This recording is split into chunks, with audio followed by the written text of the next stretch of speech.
1950 সালে সবচেয়ে বড় ধরনের হিন্দু হত্যার ঘটনা ঘটেছিল। আমার মায়ের মেসোমশাই, আপন মেসোমশাই, তাকে একেবারে কচ করে গলা কেটে দিয়েছে। তিনি বিতর্কিত, তিনি ঠোঁট কাটা। এই যে 2002 সালে গোদরায় যে ঘটনাটা হলো, আপনার কি মনে হয় যে বাংলাটা এতদিন বাংলাদেশি জামাতাদের জন্য একেবারে সেফ করিডোর ছিল?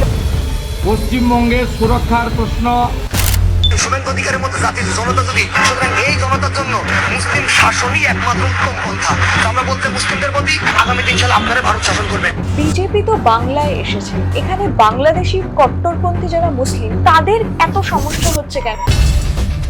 বিজেপি যখন 1998 সালে তৃণমূলের হাত ধরলো, তখন আপনি কি সমর্থন করেছিলেন বিষয়টা? ও তো অটল বিহারী বাজপেয়ীর এসে পায়ে ধরলো।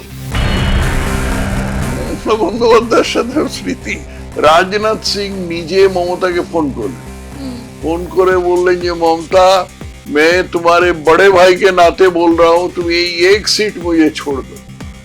তাও দিল না, এত স্বার্থপর। মমতার মায়ের ছবি যদি পরপর 3 দিন কাগজে বেরো, তাহলে মমতা মাকে বাড়ি থেকে যাবে। এবং এটা সুব্রত মুখার্জিও বলেছিলেন। সুব্রত মুখার্জিকে তো মমতা তার ঠোঁট কাটা মন্তব্যের জন্য বেশ কয়েকবার অস্বস্তিতে পড়েছে দলও, এবং তিনি উঠে এসেছেন খবরের শিরোনামে। তবে সেসব এখন অতীত। মুখ্যমন্ত্রী শুভেন্দু অধিকারীর থেকে মিষ্টি খেয়ে আপাতত তিনি খোশ মেজাজে। তবে তিনি কি কোনো রকম বিস্ফোরণ ঘটাবেন না? আজকের ইন্টারভিউতে তিনি কি কোনো রকম বোমা ফাটাবেন না? একবার আপনি বলেছিলেন যে বাংলার বিজেপির একাংশ নারী এবং অর্থের পেছনে বেশি মনোযোগ দিচ্ছে। তো এটা তো বলা যায় যে অত্যন্ত বড় একটা অভিযোগ। আপনি কিসের ভিত্তিতেই অভিযোগটা করেছিলেন? একটুখানি আগে যে ছবিটা দেখালাম, যেটা সম্বন্ধে বললাম যে আমি আর বার্তা দিয়ে সেখানে তো দিয়েছি। মদন মিত্র ছিল।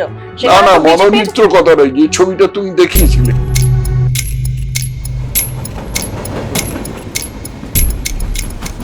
প্রথমেই জিজ্ঞাসা করব যে কেমন আছেন, তার কারণ আপনাকে দেখে মনে হচ্ছে যে আপনি খুব খোশ মেজাজে আছেন।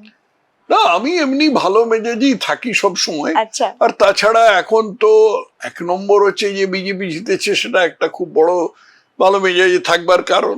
তাছাড়া আমি শরীরের দিক দিয়ে ভালো আছি। আমার যা বয়স তাতে ভালো থাকার কথা নয়, কিন্তু তা সত্ত্বেও ভালো আছি।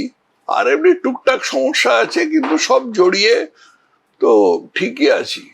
বিজেপি জিতেছে শুধু নয়, 200-র বেশি সিট জিতবে যে বিজেপি, এ সম্বন্ধে আমি নিশ্চিত ছিলাম। আচ্ছা। আমার বহু বন্ধু বান্ধব যাদের সাথে আলোচনা হয়, তারা অনেকেই বলেছিল না না জিতবে না, এই আছে, সেটিং আছে, তাই আছে, তোমাদের সংগঠন নেই, তৃণমূল তোমাদের মেরে পাট করে দেবে, এই সমস্ত জিনিস। কিন্তু আমি বলেছিলাম সব সত্ত্বেও জিতবে বিজেপি, কিন্তু তারপরে যে 200-র বেশি সিট পাবে এরকম আমি আন্দাজ করি। এই আত্মবিশ্বাসটা কি করে এলো? এর আগে 2021 সালে নির্বাচনটা তো আমি নিজের চোখে দেখেছিলাম, এবং সেই সময় আমি নির্বাচন প্রক্রিয়ায় কোনো অংশ নিইনি। কারণ হচ্ছে যে বিজেপির কিছু আভ্যন্তরীণ গন্ডগোলের ফলে আমাকে খুব জায়গা দেওয়া হয়নি, এবং আমি জায়গা না দিলে আমি জায়গার জন্য চাপাচাপিও করিনি। কিন্তু আমি নেপথ্যে বসে বসে দেখছিলাম কি হয়। তা সত্ত্বেও যখন বিজেপি 77টা আসন পেল, তখন আমি এটা বুঝেছিলাম যে এর পরের দিনগুলোতে যদি বিজেপি নিজের ঘর গুছিয়ে নিতে পারে এবং 2021 সালে যে সমস্ত আভ্যন্তরীণ গন্ডগোল ছিল সেই গন্ডগোলগুলোকে মিটিয়ে নিতে পারে, তাহলে বিজেপি খুবই ভালো ফল করবে এবং ক্ষমতায় চলে আসবে। তো এর ওপরে এর ভিত্তিতে আমি এই সিদ্ধান্তে এসেছিলাম যে বিজেপি এবার জিততে যাচ্ছে। আর 200-র বেশি আসন পাওয়া তো বললাম, সেটা ওই পোলিং পার্সেন্টেজ দেখে বুঝেছি। একদমই তাই। এবং যবে থেকে বিজেপি এসেছে ক্ষমতায়, মিডিয়া হাউসগুলো তো একদম পাল্টি খাচ্ছে যাকে বলে। সে তো পাল্টি খাবে, তাদের ব্যবসা রাখতে হবে, মিডিয়া হাউসদের বিজ্ঞাপন পেতে হবে। এবং অনেকেই বলছে এই যে বিভিন্ন লোকজন ছেড়ে দিচ্ছে বা তাদেরকে সরানো হচ্ছে, অনেকে বলছে তারা নিউজ চ্যানেলের মাথা কিন্তু তারা তৃণমূলের ঘনিষ্ঠ। আমার একটাই প্রশ্ন যে এটা কি বিজেপির অঙ্গুলি হেলনে হচ্ছে, আপনার কি মনে হয়? বিশ্ব মজুমদার ছেড়ে দিয়েছে, সেটা কিছু আশ্চর্য নয়। আচ্ছা, কারণ বিশ্ব মজুমদারকে আমি একটা সাংবাদিকই ভাবতাম না। বিশ্ব মজুমদার তো একটা কি বলবো, জুতো বালিশ করা লোক ছিল আর কি। তো সেই হিসেবে বাকি আর কে ছেড়েছে? আর বাংলার থেকে তো কারো ছাড়ার প্রশ্ন ওঠে না। এবিপি আনন্দ মাথায় যারা ছিল তারা সবাই আছে। যে চ্যানেলগুলো আমি দেখি এর চেয়ে বেশি আমি কিছু খবর রাখি না আর কি। কারণ সাংবাদিকতার পেছনে যে জগৎটা আছে, মানে একেবারে চোখের সামনে যেটা দেখতে পাই, সেটার পেছনে জগৎটা আছে, সেটা সম্বন্ধে আমার খুব একটা উৎসাহ নেই। এমনিতে অনেক বিষয় উৎসাহ আছে, আর অত না ভাবলেও চলবে। আচ্ছা, এই যে বিজেপির বিপুল জয়, এরপর সৌগত বাবু আপনাকে ফোন করে কংগ্রাচুলেশনস জানিয়েছেন? না, সৌগত সেরকম কিছুই জানায়নি। সৌগতর সাথে সাধারণভাবে আমার রাজনীতি নিয়ে কোনো কথা হয় না, একদম কোনো কথা হয় না ভাই। যাকে বলে সাটল বা সাকসিন্ট আন্ডারস্ট্যান্ডিং। আমরা রাজনীতি, আমাদের হাজারটা কথা বলার বিষয় আছে। সেই পৈতৃক বাড়ি যেটা আছে, সেই বাড়িটা কোথায়? সেটা লেক গার্ডেন্সে। আচ্ছা। পৈতৃক বাড়ি যেটা আছে তার পাশে একটা বাড়ি আছে, সেটা আমার বাবার বন্ধু বিখ্যাত লেখক প্রমথনাথ বেশি বানিয়েছিলেন। সে বাড়িতে থাকবার কেউ লোক নেই। সব কি হবে এগুলো নিয়ে খুব আলাপ আলোচনা হয় ওর সঙ্গে। আমি যাই, মাঝে মাঝেই যাই, কিন্তু রাজনীতি নিয়ে কখনো কথা তাহলে আপনারা দুজনেই কি সচেতন ভাবে এড়িয়ে চলেন রাজনীতি নিয়ে কথাবার্তা? হ্যাঁ, দুজনে বলতে পারো সচেতন ভাবে এড়িয়ে চলি। এবং সেই এড়িয়ে চলার মধ্যে যে আমরা কথাবার্তা বলে করেছি তা নন, এটা পরস্পরের মন বুঝে নিয়েই এটা এড়িয়ে চলি। আচ্ছা, এবার একটু শুরু থেকে শুরু করব, তার কারণ আড্ডা স্টেশনের দর্শকরা জানে আমরা যাদের ইন্টারভিউ করি তাদের ছোটবেলা, তাদের স্কুল জীবন জানতে চাই। তো আপনার জন্ম তো কলকাতায়। আমার জন্ম কলকাতায়। আপনার ছোটবেলায় কলকাতাটা কেমন ছিল? আমার ছোটবেলা, আমি তার আগে একটা কথা বলে নিই। আমার জন্ম কলকাতায় হলেও কিন্তু আমাদের আদি নিবাস বাংলাদেশের ব্রাহ্মণবাড়িয়ায়। আচ্ছা, ব্রাহ্মণবাড়িয়া হচ্ছে এমনি এখানকার লোক বড় একটা নাম শুনে থাকবে না, শুনবে না। ঢাকা সবাই জানে, চট্টগ্রাম অনেকেই জানে। ব্রাহ্মণবাড়িয়া হচ্ছে আমাদের ত্রিপুরার আগরতলা, যেখানে পরে রাজ্যপাল হয়ে গিয়েছিলাম, তার খুব কাছে। কিন্তু আমার বাবা এখানে কেন্দ্রীয় সরকারে কাজ করতেন বলে আমরা কলকাতায় ছিলাম। আমরা সরাসরি কোনোভাবে দেশভাগের যন্ত্রণা ভোগ করিনি। আমার ছোটবেলায় কলকাতাটা খুব ভালো ছিল, এখনকার চেয়ে তো অনেক ভালো ছিল, এ সম্বন্ধে কোনো সন্দেহ নেই। লোকজন কম ছিল, কর্পোরেশন অনেক ভালো কাজ করতো। আচ্ছা, রাস্তায় হাইড্রেন্ট ছিল, সেই হাইড্রেন্ট থেকে, হাইড্রেন্ট বলতে লোকে জিনিসটা জানেই না আর কি, ভুল করে সিওয়ারকে হাইড্রেন্ট বলে। হাইড্রেন্ট ছিল, সেখানে প্রত্যেক দিন সকালে এবং বিকেলে মিস্ত্রিরা এসে পাইপ লাগিয়ে সেটা ভটভট করে জল দিত। আচ্ছা, পরিষ্কার করার জন্য, রাস্তা পরিষ্কার করার জন্য। সেটার একটা কারণও ছিল, কারণ এমনি তখন পথে ঘাটে প্রচুর গরু ছিল আর কি।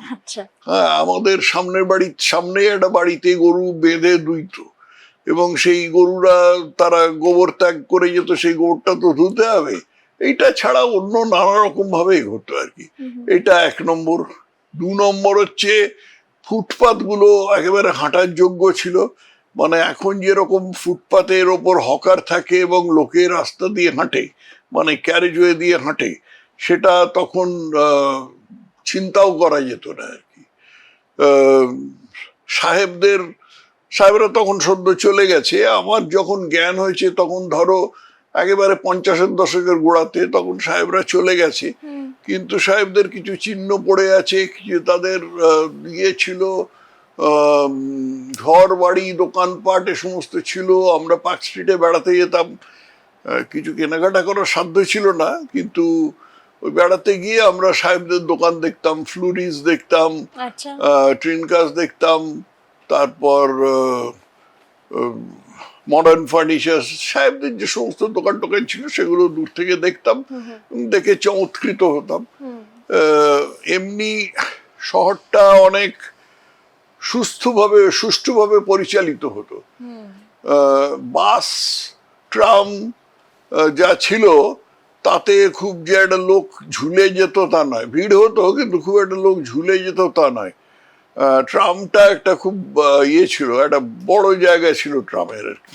এবং বিশেষ করে বয়স্ক লোক যারা আছেন বা ছিলেন তারা অনেকেই বাসের চাইতে ট্রামে চড়া বেশি পছন্দ করতেন। একটা জিনিস ছিল যেটা এখন নেই, যেটা একটা ভয়াবহ ব্যাপার ছিল। সে প্রশ্নটা তো বোধহয় তোমাকে আসতেই হবে, সেটা হলো এই উদ্বাস্তু সমস্যা। একদমই তাই, আমি সেটাই জিজ্ঞাসা করতে যাচ্ছিলাম, দাঙ্গা বা উদ্বাস্তু সমস্যা আপনি দাঙ্গা দেখেছেন আমি দেখিনি, ছোটবেলায়? দাঙ্গা তো 1946 সালে হয়েছিল। 46 সালে আমার 1 বছর বয়স, অতএব তখন দেখার কোনো প্রশ্ন ওঠে না। কিন্তু উদ্বাস্তু সমস্যা আমি একেবারে খুব ভালো করে দেখেছিলাম, একেবারে চোখের সামনে। এবং একটা ইমপ্রেশনেবল এই যে 7-8 বছর, 6-7-8 বছর যখন খুব ভালো রকম জ্ঞান হয়েছে এবং সমস্ত দেখতে শিখেছি, এই শিয়ালদা স্টেশনে লোকে যেভাবে থাকতো সে তোমরা ভাবতে পারবে না। ওই স্টেশনের মধ্যে ওরা থাকতো, ওখানে শুতো, ওখানে খেত, ওখানে মলমূত্র ত্যাগ করতো, মানে সমস্ত। ওখানে হয়তো একটা মহিলা তার বাচ্চাকে ওর মধ্যেই স্তন্যপান করাচ্ছে, এইরকম সব বিভৎস ছিল। এরকম কত সংখ্যক মানুষ সেই সময় আপনি দেখেছেন শিয়ালদা স্টেশনে? শিয়ালদা স্টেশন পুরো কনকোর্স, যেটাকে বলে কনকোর্সটা পুরো ভর্তি ছিল এরকম লোক দিয়ে, একদম ভর্তি। কয়েক হাজার মানুষ? আমি সংখ্যাটা বলতে পারবো না, কিন্তু একদম কনকোর্সটা ভর্তি ছিল। এবং হাঁটতে হলে তাদের ডিঙিয়ে ডিঙিয়ে হাঁটতে হতো, ভয়াবহ ব্যাপার ছিল। এবং সেটা আস্তে আস্তে আরো বাড়ছিল। আমি প্রথম দেখেছিলাম এটা 1950 সালে, তখন কোথাও যাচ্ছিলাম একটা। তারপরে হাওড়াতে এত ছিল না, কারণ শিয়ালদাটা তো পূর্ব পাকিস্তানের সাথে সংযুক্ত ছিল, সেই জন্য লোক যারা আসতো তারা প্রথমে এসে শিয়ালদায় করতো।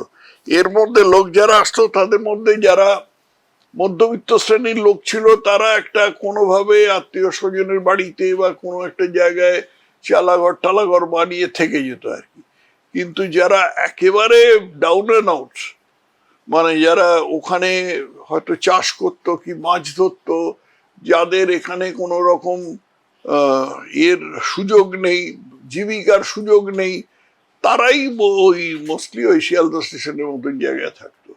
তার অনেক পরে 70-এর দশকের গোড়ার দিকে আমি গিয়ে নানাঘাটে, ধুবুলিয়াতে যেসব ক্যাম্পগুলো দেখেছি, সেসব ক্যাম্পে তখন উদ্বাস্তুরা চলে গেছে, কিন্তু আমাদের বলেছিল যে এর মধ্যে উদ্বাস্তুরা থাকতো। তারপরে সুনীল গাঙ্গুলির পূর্ব পশ্চিম উপন্যাস পড়েছি, তার থেকে আমার খুব পরিষ্কার ধারণা হয়েছে। শিয়ালদা স্টেশন দিয়ে আমরা কোথাও যাচ্ছিলাম একটা, আমার বাবার সঙ্গে ছিলেন, তা আমি খুব প্রশ্ন করতাম, সব জিনিস যা দেখতাম তা নিয়ে প্রশ্ন করতাম। তো বাবাকে বললাম এরা কারা, এত লোক এখানে স্টেশনে বসে আছে কেন? বাবা বললেন এরা রিফিউজি। রিফিউজি মানে কি? এরা ঘর বাড়ি ছেড়ে চলে এসছে। ঘর বাড়ি ছেড়ে কেন চলে এসছে? আমার বাবা খুব সেকুলার লোক ছিলেন, একটু আমতা করে তারপরে বললেন যে ওদের তাড়িয়ে দিয়েছে। কারা তাড়িয়ে দিয়েছে? মুসলমানরা তাড়িয়ে দিয়েছে। তাহলে আমরা তাহলে মুসলমানদের তাড়িয়ে দিচ্ছি না কেন? তখন বাবা বললেন এক থাপ্পড় মারবো, চুপ কর। তারপরে আর আমি কথাটা বলিনি, কিন্তু ওই কথাটা মাথা থেকে আমার যায়নি। এবং পরবর্তীকালে ওই কথাটা মাথার মধ্যে ঘুরতে ঘুরতে ঘুরতে ঘুরতে আমাকে তাড়িয়ে রাষ্ট্রীয় স্বয়ংসেবক সংঘ এবং ভারতীয় জনতা পার্টিতে ঢুকিয়েছে। আপনি একটা বই লিখেছেন, মাই পিপল আপরুটেড।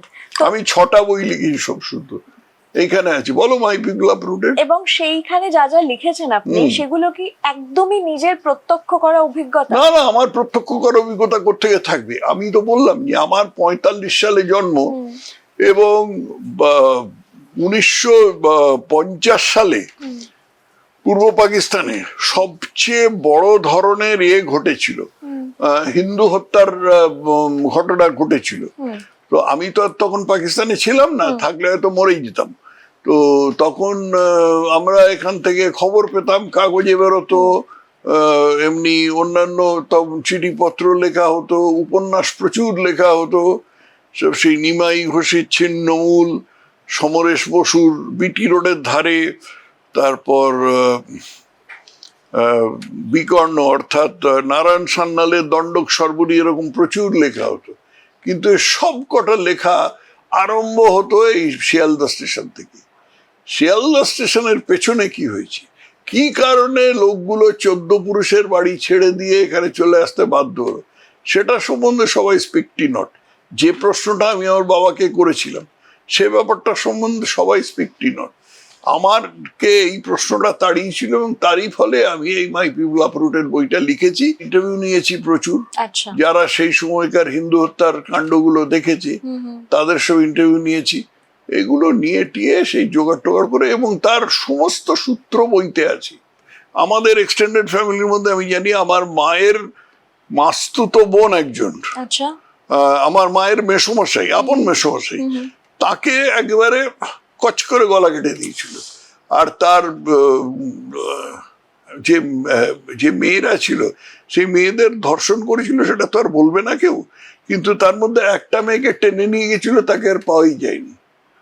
তারপরেতে আরো এরকম কিছু কিছু লোক ছিল, আমার বাবার বন্ধু ছিলেন, আমাদের গ্রামের লোক ছিলেন, তাদের কাছ থেকে কিছু কিছু শুনতাম। এগুলো শুনে প্রভাবিত হয়েছি এবং এগুলো পরে সব আমার বইতে ঢুকেছে। এবার একটা ভিডিও দেখাবো আপনাকে। শুভেন্দু অধিকারের মতো জাতির জনতা যদি ভারতে মনে করি হাজার হাজার কোটি কোটি আছে, সুতরাং এই জনতার জন্য মুসলিম শাসনই একমাত্র উত্তম পন্থা। আমরা বলতে মুসলিমদের প্রতি আপনারা এডুকেটেড হন, আগামী দিন সালে আপনারা ভারত শাসন করবেন। এইটাই আমার প্রশ্ন আপনাকে, যে এই যে এত ভিডিও এরকম ভাবে সোশ্যাল মিডিয়ায় ঘুরে বেড়াচ্ছে, বিজেপি তো বাংলায় এসেছে, এখানে বাংলাদেশি কট্টরপন্থী যারা মুসলিম তাদের এত সমস্যা হচ্ছে কেন? বাংলাদেশি কট্টরপন্থীদের সমস্যা এখানেও হচ্ছে, বাংলাদেশেও হচ্ছে। তার কারণ হচ্ছে যে তারা কিছুতেই হজম করতে পারছে না যে এত বছর ধরে যে হিন্দু প্রধান ভারতকে ধোঁকা দিয়ে বোকা বানিয়ে রেখেছিল, সেই পরিচ্ছেদটা এখন শেষ হতে চলেছে। এটা এরা কিছুতেই মানতে পারছে না। এদের মাথায় সবসময় ছিল যে ওই মোহনদাস গান্ধী, যাকে তোমরা মহাত্মা বলো, আমি বলি না, অনেকে দুরাত্মা বলে, আমি অত দূর যাই না, কিন্তু ওই মোহনদাস গান্ধী যে ইয়ে করে গেছিল যে তোমায় মারতে আসবে তাকে তুমি প্রেম বিতরণ করবে, যাতে সে ভুলে গিয়ে তার বিবেক জাগ্রত হয়। এইগুলো মিথ্যে কথা। এবং মোহনদাস গান্ধী তো বোকালোক ছিল না, ও জেনে শুনে এই সমস্ত কথাগুলো বলেছিল। তো এই সব তত্ত্বের উপর নির্ভর করে মুসলমানরা ভারতে, বেশিরভাগ মুসলমানরা, কিছু ব্যতিক্রম আছে কিন্তু বেশিরভাগ মুসলমানরা নিশ্চিত ছিল যে আমরা ভারত দখল করে নেব, কারণ ভারতে হিন্দুরা বোকা, হিন্দুরা পড়ে মার খেতে ভালোবাসে, এবং হিন্দুরা এই গান্ধীর শিক্ষায় একটা শিক্ষিত হয়ে করেছি যে মুসলমানের নামে কোনো কথা বলা যাবে না, মুসলিম ক্যান ডু নো রং। আমি এত উদাহরণ দিচ্ছি, এটাও বেশিরভাগ লোক জানে না, কারণ আমাদের ইতিহাসের প্রচুর অংশ লুকিয়ে রাখা হয়। 1921 সালে খেলাফত বলে একটা আন্দোলন মুসলমানরা করছিল। এই খেলাফত আন্দোলন হচ্ছে প্রথম মহাযুদ্ধে যখন তুরস্ক হেরে যায়, তখন সেই তুরস্কর যে সুলতান ছিল খলিফা, সে সুলতান ছিল, সে খলিফা হিসেবে সৌদি আরবের মক্কা মদিনার উপর তার প্রভুত্ব ছিল। তো তখন ওই হেরে যাওয়ার পরে, তুরস্ক হেরে যাওয়ার পরে মক্কা মদিনা আলাদা হয়ে যায়, তখন তার ওই খলিফা পদটাও চলে যায়। তখন মুসলমানরা এখানে আন্দোলন করতে লাগলো যে না, তাকে খলিফার পদটা ফেরত দিতে হবে। তো এই ব্যাপারে ওই মোহনদাস গান্ধী হঠাৎ তাদের সঙ্গে সামিল হয়ে গেল।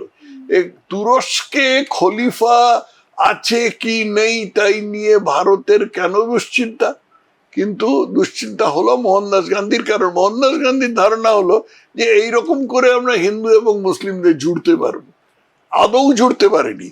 এই যখন খলিফা আন্দোলন হচ্ছে সেই সময় 1921 সালে কেরালায়, বর্তমান কেরালায়, ওটা মালাবার বলতো ওই অঞ্চলটাকে, তখন এখানে মোপলা বলে একরকম লোক আছে, এখনো আছে।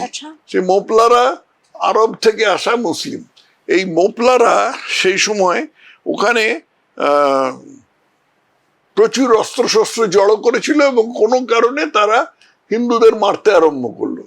আন্দাজ করা হয়ে থাকে 10,000 হিন্দু তারা খুন করেছিল। এই 10,000 হিন্দু খুনের বিরুদ্ধে আম্বেদকর বলেছিলেন, এবং অ্যানি বেসান্ট বলে সেই সময় যে কংগ্রেসের প্রেসিডেন্ট ছিলেন, যিনি আদতে ইংরেজ, অ্যানি বেসান্টও বলেছিলেন। কিন্তু গান্ধী বলল যে না না, ওরা তো ধর্মভীরু, ওরা তো সাহসী লোক, ওদের ধর্মে যা বলছে ওরা তো তাই করছে, ওরা দোষটা কি করেছে? এই বলে গান্ধী তাদের ওইখানে এবারে নাকের জলে চোখের জলে বইয়ে দিলেন। তাই এটার নিয়ে খুব নিন্দা হয়েছিল, কিন্তু গান্ধী সেই রাস্তা থেকে সরেনি। তারপরে আগাগোড়া এরকম ধরনের 20-এর দশক, 30-এর দশক, 40-এর দশক বরাবর এই হিন্দু মুসলিম দাঙ্গা হয়ে গেছে। তার মধ্যে 90% দাঙ্গা মুসলিমরা বাদিয়েছে, এবং এই দাঙ্গাগুলোর প্রত্যেকটাতে গান্ধী হয় মুসলিমদের সমর্থন করেছে, তা না হলে মুসলিমদের বিপক্ষে কিছু বলেনি আর কি। তো এইরকম একটা পরিস্থিতি থাকার ফলে এই যে মুসলমানদের ধারণা হয়েছিল যে আমরা এরকম অনন্তকাল থেকে যাবে এবং আমরা এরকম ভাবে হিন্দুদের বোকা বানিয়ে এই করে নেব।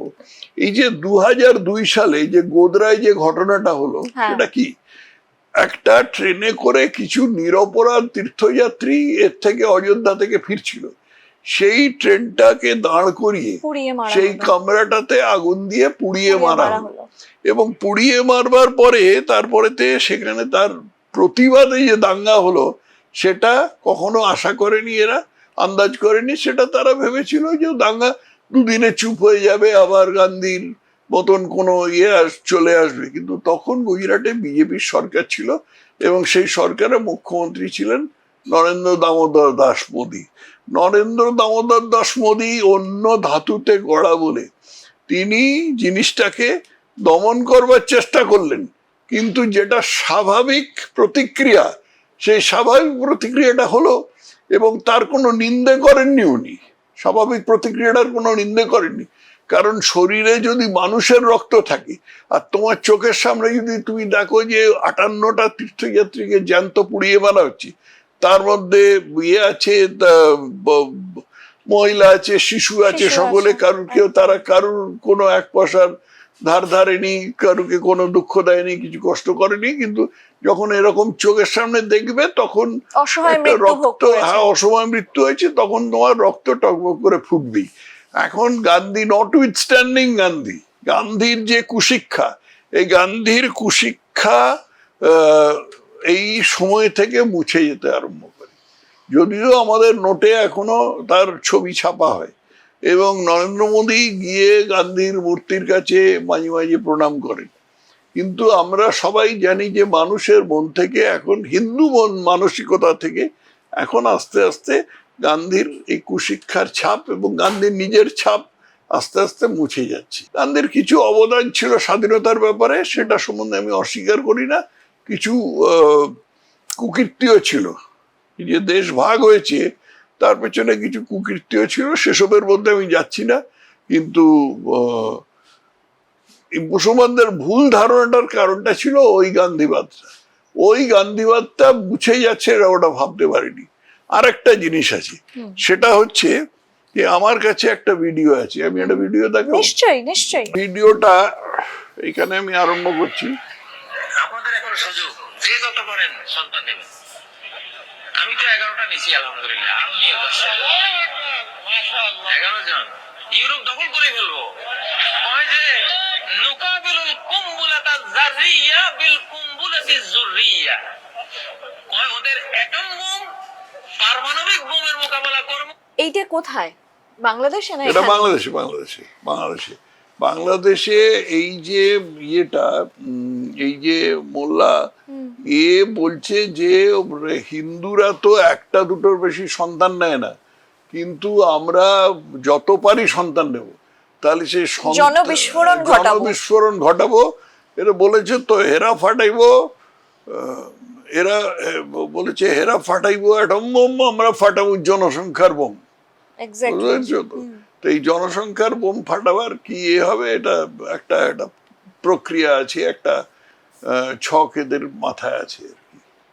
এখান থেকেই আমার নেক্সট প্রশ্ন, সেটা হচ্ছে যে আপনার কি মনে হয় যে বাংলাটা এতদিন বাংলাদেশি জামাতাদের জন্য একেবারে সেফ করিডোর ছিল, যার জন্য মুখ্যমন্ত্রী শুভেন্দু অধিকারী যখন ক্ষমতায় এলেন তিনি সীমান্তগুলোকে রক্ষা করার বার্তা দিলেন? নিশ্চয়ই ছিল। সীমান্ত রক্ষা করার জন্য সীমান্তে কাঁটা তার দেয়া অত্যাবশ্যক, মানে যেখানে ল্যান্ড বর্ডার আছে, নদীর বর্ডার তো আলাদা ব্যাপার, যেখানে ল্যান্ড বর্ডার আছে সেখানে কাঁটা তার দেয়া অত্যাবশ্যক।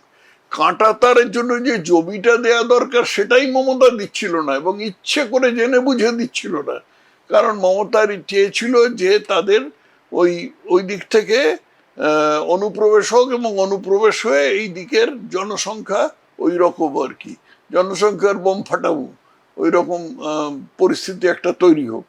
সেইটা এখন শুভেন্দু অধিকারী পরিষ্কার করেছেন। আর যেসব জিনিস আমরা কলকাতায় দেখতে পাই, যে বাইক চালাচ্ছে, আইন বলে বাইকে দুজনের বেশি চড়তে পারবে না, আইন বলে বাইক চালাতে হলে মাথায় হেলমেট থাকতে হবে, কিন্তু হেলমেটের দরকার নেই, একটা জালি টুপি বা সাদা টুপি থাকলেই হতো। এতদিন জালি টুপি থাকলে পরে চেনা যেত যে মুসলমান, এবং পুলিশ তাকে ধরতে সাহস করতো না।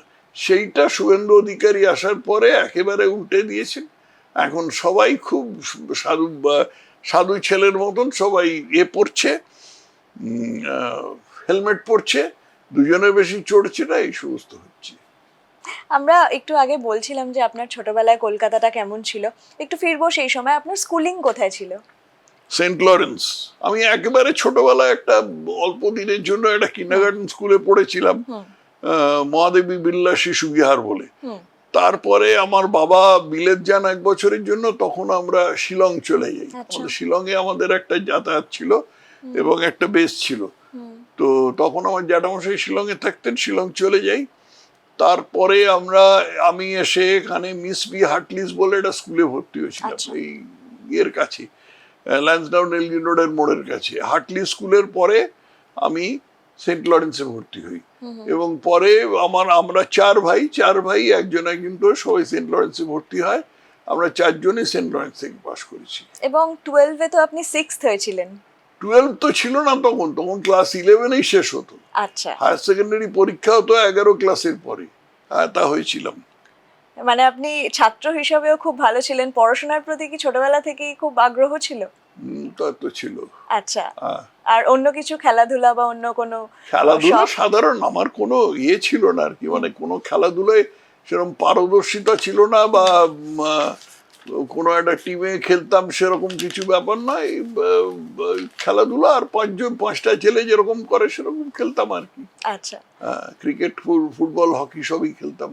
পরবর্তী সময় তো আপনি ইঞ্জিনিয়ারিং নিয়ে পড়াশোনা করছিলেন, সেটা কি নিজের ইচ্ছেতে না মা বাবার ইচ্ছেতে? কোনোটাই নয়, তখন সব দলবল মিলে আমরা ইঞ্জিনিয়ারিং পড়তে গেলাম।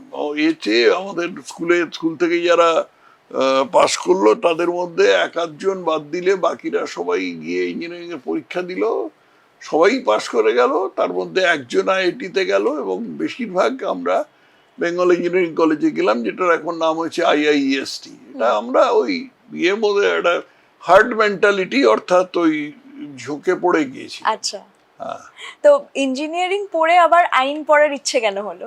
এটা তো খুব ব্যাপার, মানে একটু জটিল ব্যাপার।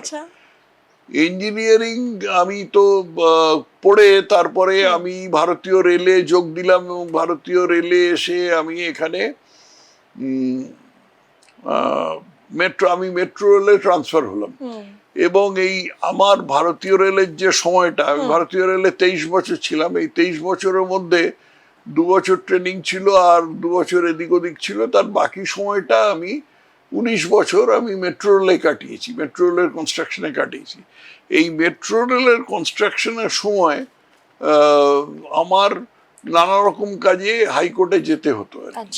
তার মধ্যে একটা ছিল ল্যান্ড অ্যাকুইজিশন ম্যাটার, অর্থাৎ যে আমরা কাজের জন্য জমি নিতাম, সেই জমি নেবার ব্যাপারে যারা জমির মালিক তারা মামলা করত, এবং সেই জমির মালিকদের মামলাকে লড়াই করবার জন্য আমাকে হাইকোর্টে যেতে হতো। এটার চেয়েও গুরুত্বপূর্ণ হচ্ছে যে আমাদের যারা নির্মাণ সংস্থা ছিল, যারা আমাদের হয়ে কাজ করতো, কন্ট্রাক্টর, সেই কন্ট্রাক্টরদের সাথে নানা রকম ব্যাপারে আমাদের বিবাদ হতো। বিবাদ মানে ওই কিছু টাকা পয়সা ওরা করতো, দাবি করতো, যে টাকা পয়সাটা আমরা বলতাম, মানে বিট্রোলের তরফ থেকে আমরা বলতাম যে এটা তোমার প্রাপ্য নয়, সেটা করতে গিয়ে আমার আইনে খুব উৎসাহ হলো, বিষয়টা পড়ে আমার আইনে খুব উৎসাহ হলো।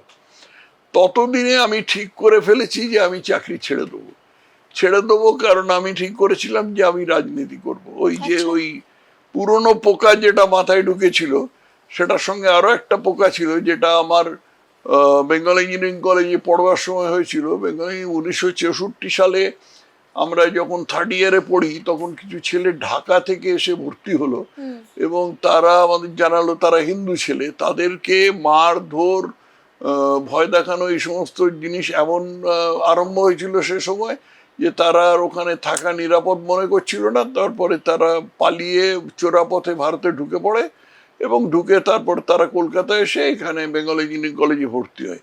তাদের কাছ থেকে আমি জানলাম যে যেখানে মুসলমান সংখ্যাধিক্য আছে, সেখানে হিন্দুদের কি ভয়াবহ অবস্থা হতে পারে। এইসব কারণে ওই মাথার পোকাটা আরো বড় হলো এবং এই পোকা নড়বার পরে একটা স্টেজ এলো যখন আমি ঠিক করলাম যে আমি চাকরি ছেড়ে দেবো। চাকরি ছেড়ে করবো কি, আমার তো তখন পরিবার হয়ে গেছে, আমার স্ত্রী আছে, 2 মেয়ে আছে। তো সেই সব নিয়ে আমি ঠিক করলাম যে আমি আরবিট্রেশন করব। সেই জন্য আমি করে দিলাম, ল ডিগ্রি করলাম। ল ডিগ্রি করে ওই রেলের তরফ থেকে যে আরবিট্রেশন গুলো হচ্ছিল সেইগুলোতে খুব হাত পাকাতে লাগলাম আর কি। করতে করতে হঠাৎ যাদবপুর বিশ্ববিদ্যালয়ের সাথে আমাদের যোগাযোগ ছিল। যাদবপুর বিশ্ববিদ্যালয়ে আমাদের মানে ওখান থেকে খবর পেলাম যে যাদবপুর বিশ্ববিদ্যালয়ে একটা নতুন ডিপার্টমেন্ট খুলছে, কনস্ট্রাকশন ইঞ্জিনিয়ারিং বলে। এবং এই বিভাগটা, কনস্ট্রাকশন ইঞ্জিনিয়ারিং বিভাগটা খুলবে যাদবপুরে নয়, সল্টলেকে এটা যাদবপুরে একটা আলাদা ক্যাম্পাস তৈরি হবে। এবং সেই সময় শঙ্কর সেন যাদবপুরের ভাইস চ্যান্সেলর ছিলেন। তো আমি শঙ্কর সেন আমাদের বেঙ্গল ইঞ্জিনিয়ারিং কলেজে আমাদের শিক্ষক ছিলেন। যদিও আমাদের সরাসরি পড়াননি, উনি ইলেকট্রিক্যালে ছিলেন, তাহলেও কিন্তু শঙ্কর সেনের সাথে আমার খুব যোগাযোগ ছিল। তা আমি গিয়ে বললাম, স্যার আমি ওখানে আপনার কলেজে পড়াতে চাই, ইউনিভার্সিটিতে পড়াতে চাই। ও তোমার কি মাথা খারাপ হয়েছে, তুমি এই চাকরিতে টিকে থাকলে তুমি চেয়ারম্যান লেভেল পর্যন্ত উঠতে পারবে। বললাম, না স্যার আমার ভালো লাগছে না, আমি করতে চাই। বলো ঠিক আছে, অ্যাপ্লাই করো, আমি তোমায় কোনো রকম আশ্বাস দিতে পারবো না, তুমি অ্যাপ্লাই করো, আমি দেখছি। তো এইভাবে মানে আইন পড়াটা যখন মানে বেশ খানিকটা পেকে এসছে, মানে আইনে আমি আইন পাশ করে গেছি, সেই সময় আমার এই যাদবপুরের চাকরিটা পেয়ে গেলাম এবং তারপরে আমি রেলের চাকরি ছেড়ে দিলাম। আপনি যখন কলকাতা মেট্রোতে কাজ করছেন, আপনি সেই সময় চিফ ইঞ্জিনিয়ার ছিলেন এবং এত বড় প্রজেক্ট কলকাতা শেষে চিফ ইঞ্জিনিয়ার হয়েছিল। হ্যাঁ, এবং কলকাতায় ভারতের প্রথম মেট্রো, এত বড় প্রজেক্টে আপনি কাজ করছিলেন। তো সেখানকার কোনো অভিজ্ঞতা আছে শেয়ার করার মতো? প্রচুর অভিজ্ঞতা আছে, কিন্তু সেই সব অভিজ্ঞতাগুলো বেশ কিছু খুব টেকনিক্যাল, সেগুলো বোঝানো খুব মুশকিল। কোনো বাধা এসেছিল সেই সময়? প্রচুর বাধা এসেছিল, বাধা একটা নাকি, আমি একটা দুটো বলছি। যে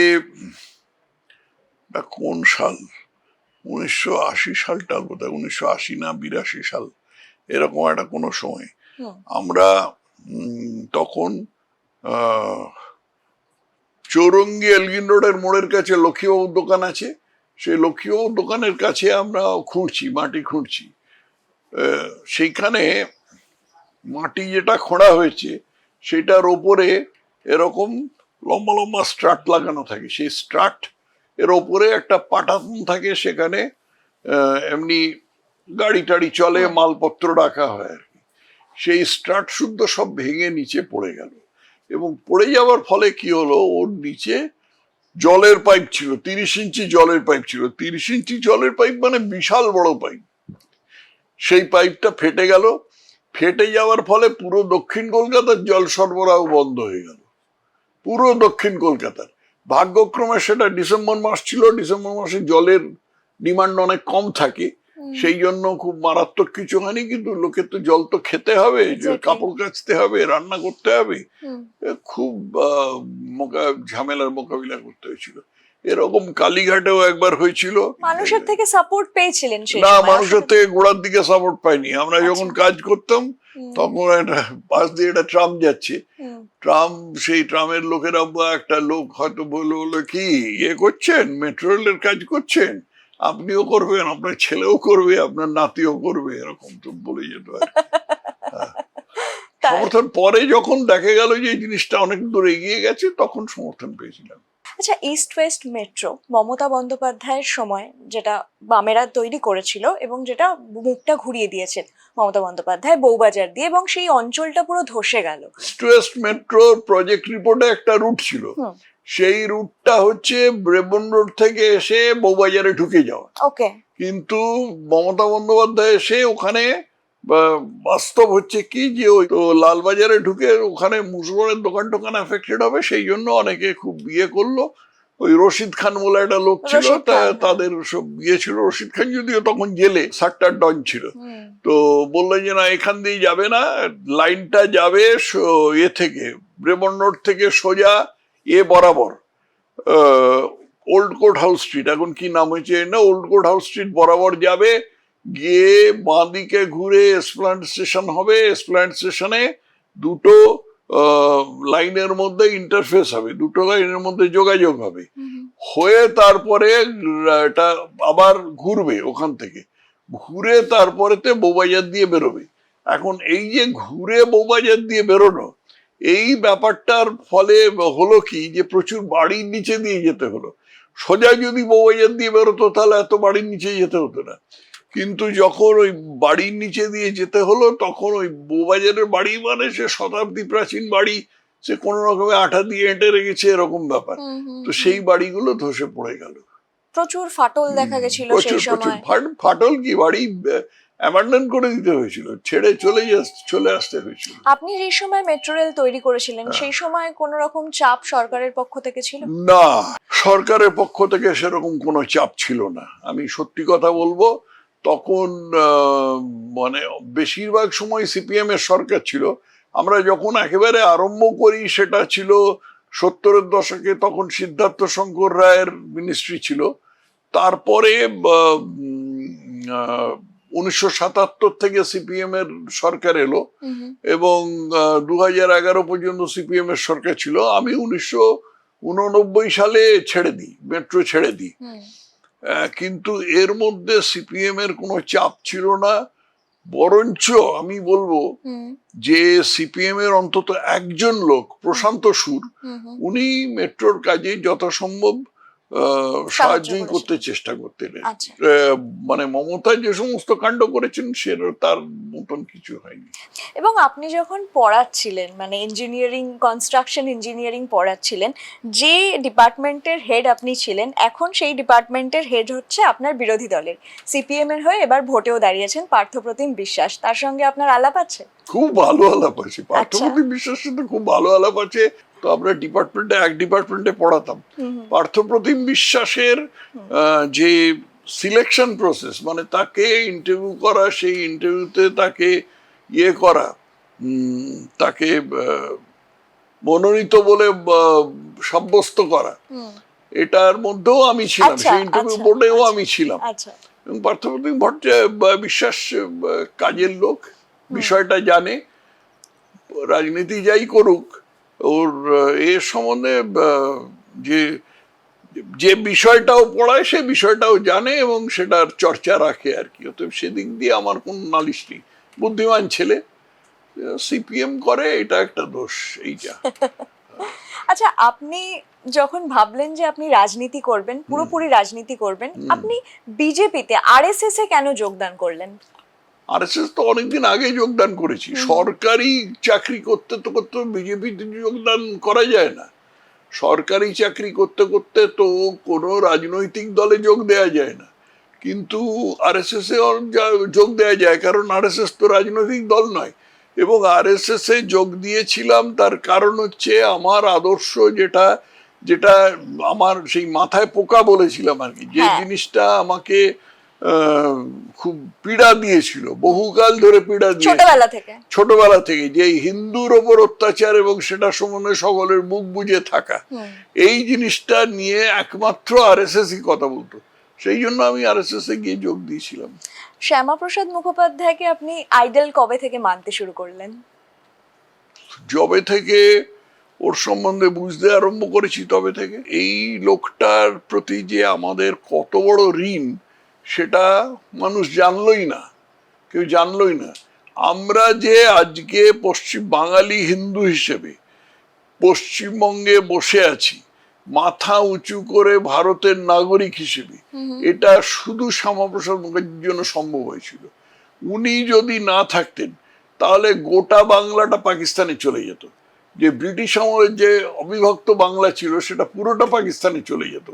কারণ বাংলা যে প্রদেশটা ছিল, এই প্রদেশটার মধ্যে 57% মুসলিম এবং 43% হিন্দু ছিল, বা ওই ধারে কাছে আর কি ওরকম। তো স্বাভাবিকভাবে জিন্না দাবি করেছিলেন যে না, এটা মুসলিম মেজরিটি প্রভিন্স, এটা পাকিস্তানকে দিতে হবে। তখন শ্যামাপ্রসাদ মুখার্জি বলেছিলেন যে না, এই বাংলাকে ভাগ ভাগ করতে হবে এবং তার মধ্যে যে হিন্দু প্রধান অঞ্চলগুলো সেগুলোকে আলাদা করে সেগুলো ভারতের সাথে মিশিয়ে দিতে হবে, আর মুসলিম প্রধান অঞ্চলগুলো সেগুলো পাকিস্তানে যেতে পারে। আপনার কি মনে হয়, আপনি তো ওনাকে নিয়ে এত পড়াশোনা করেছেন, ভারতীয় রাজনীতিতে ওনাকে ব্রাত্য করে কেন রাখা হয়েছিল? এক নম্বর হচ্ছে যে উনি যেভাবে কথা বলতেন, যে সব কথা বলতেন, সেগুলো তো মোহনদাস গান্ধীর পছন্দের কথা নয়। মোহনদাস গান্ধী ততদিনে মরে হেজে গেছে, কিন্তু মোহনদাস গান্ধীর যে ভাবধারাটা সেটা তো তার চালাদের মধ্যে তখনও বিদ্যমান। তার মধ্যে প্রধান চালা হচ্ছে জওহরলাল নেহরু। এই জওহরলাল নেহরু তারপরে এই ইয়েটাকে চালিয়ে গেছে, এই পরম্পরাটাকে চালিয়ে গেছে। এবং বিশেষ করে কাশ্মীর নিয়ে জওহরলাল নেহরু যেরকম দ্বিচারিতা করেছিল দেশের সঙ্গে, সেটাকে শ্যামাপ্রসাদ মুখার্জি খুব মানে প্রচন্ড লড়াকুভাবে সেটার বিরুদ্ধে লড়েছিলেন আর কি। এই শ্যামাপ্রসাদ মুখার্জি যে নেহরুর এই বিরোধিতা করেছিলেন, এই বিরোধিতাটা লোকের চোখে একেবারে উজ্জ্বল হয়ে দেখা দিয়েছিল। এবং সেই বিরোধিতা শ্যামাপ্রসাদকে হত্যা করা হয়েছিল। শ্যামাপ্রসাদ এমনি স্বাভাবিকভাবে মারা যাননি, ওকে নেহরু এবং শেখ আবদুল্লাহ একটা ষড়যন্ত্র করে হত্যা করেছিল।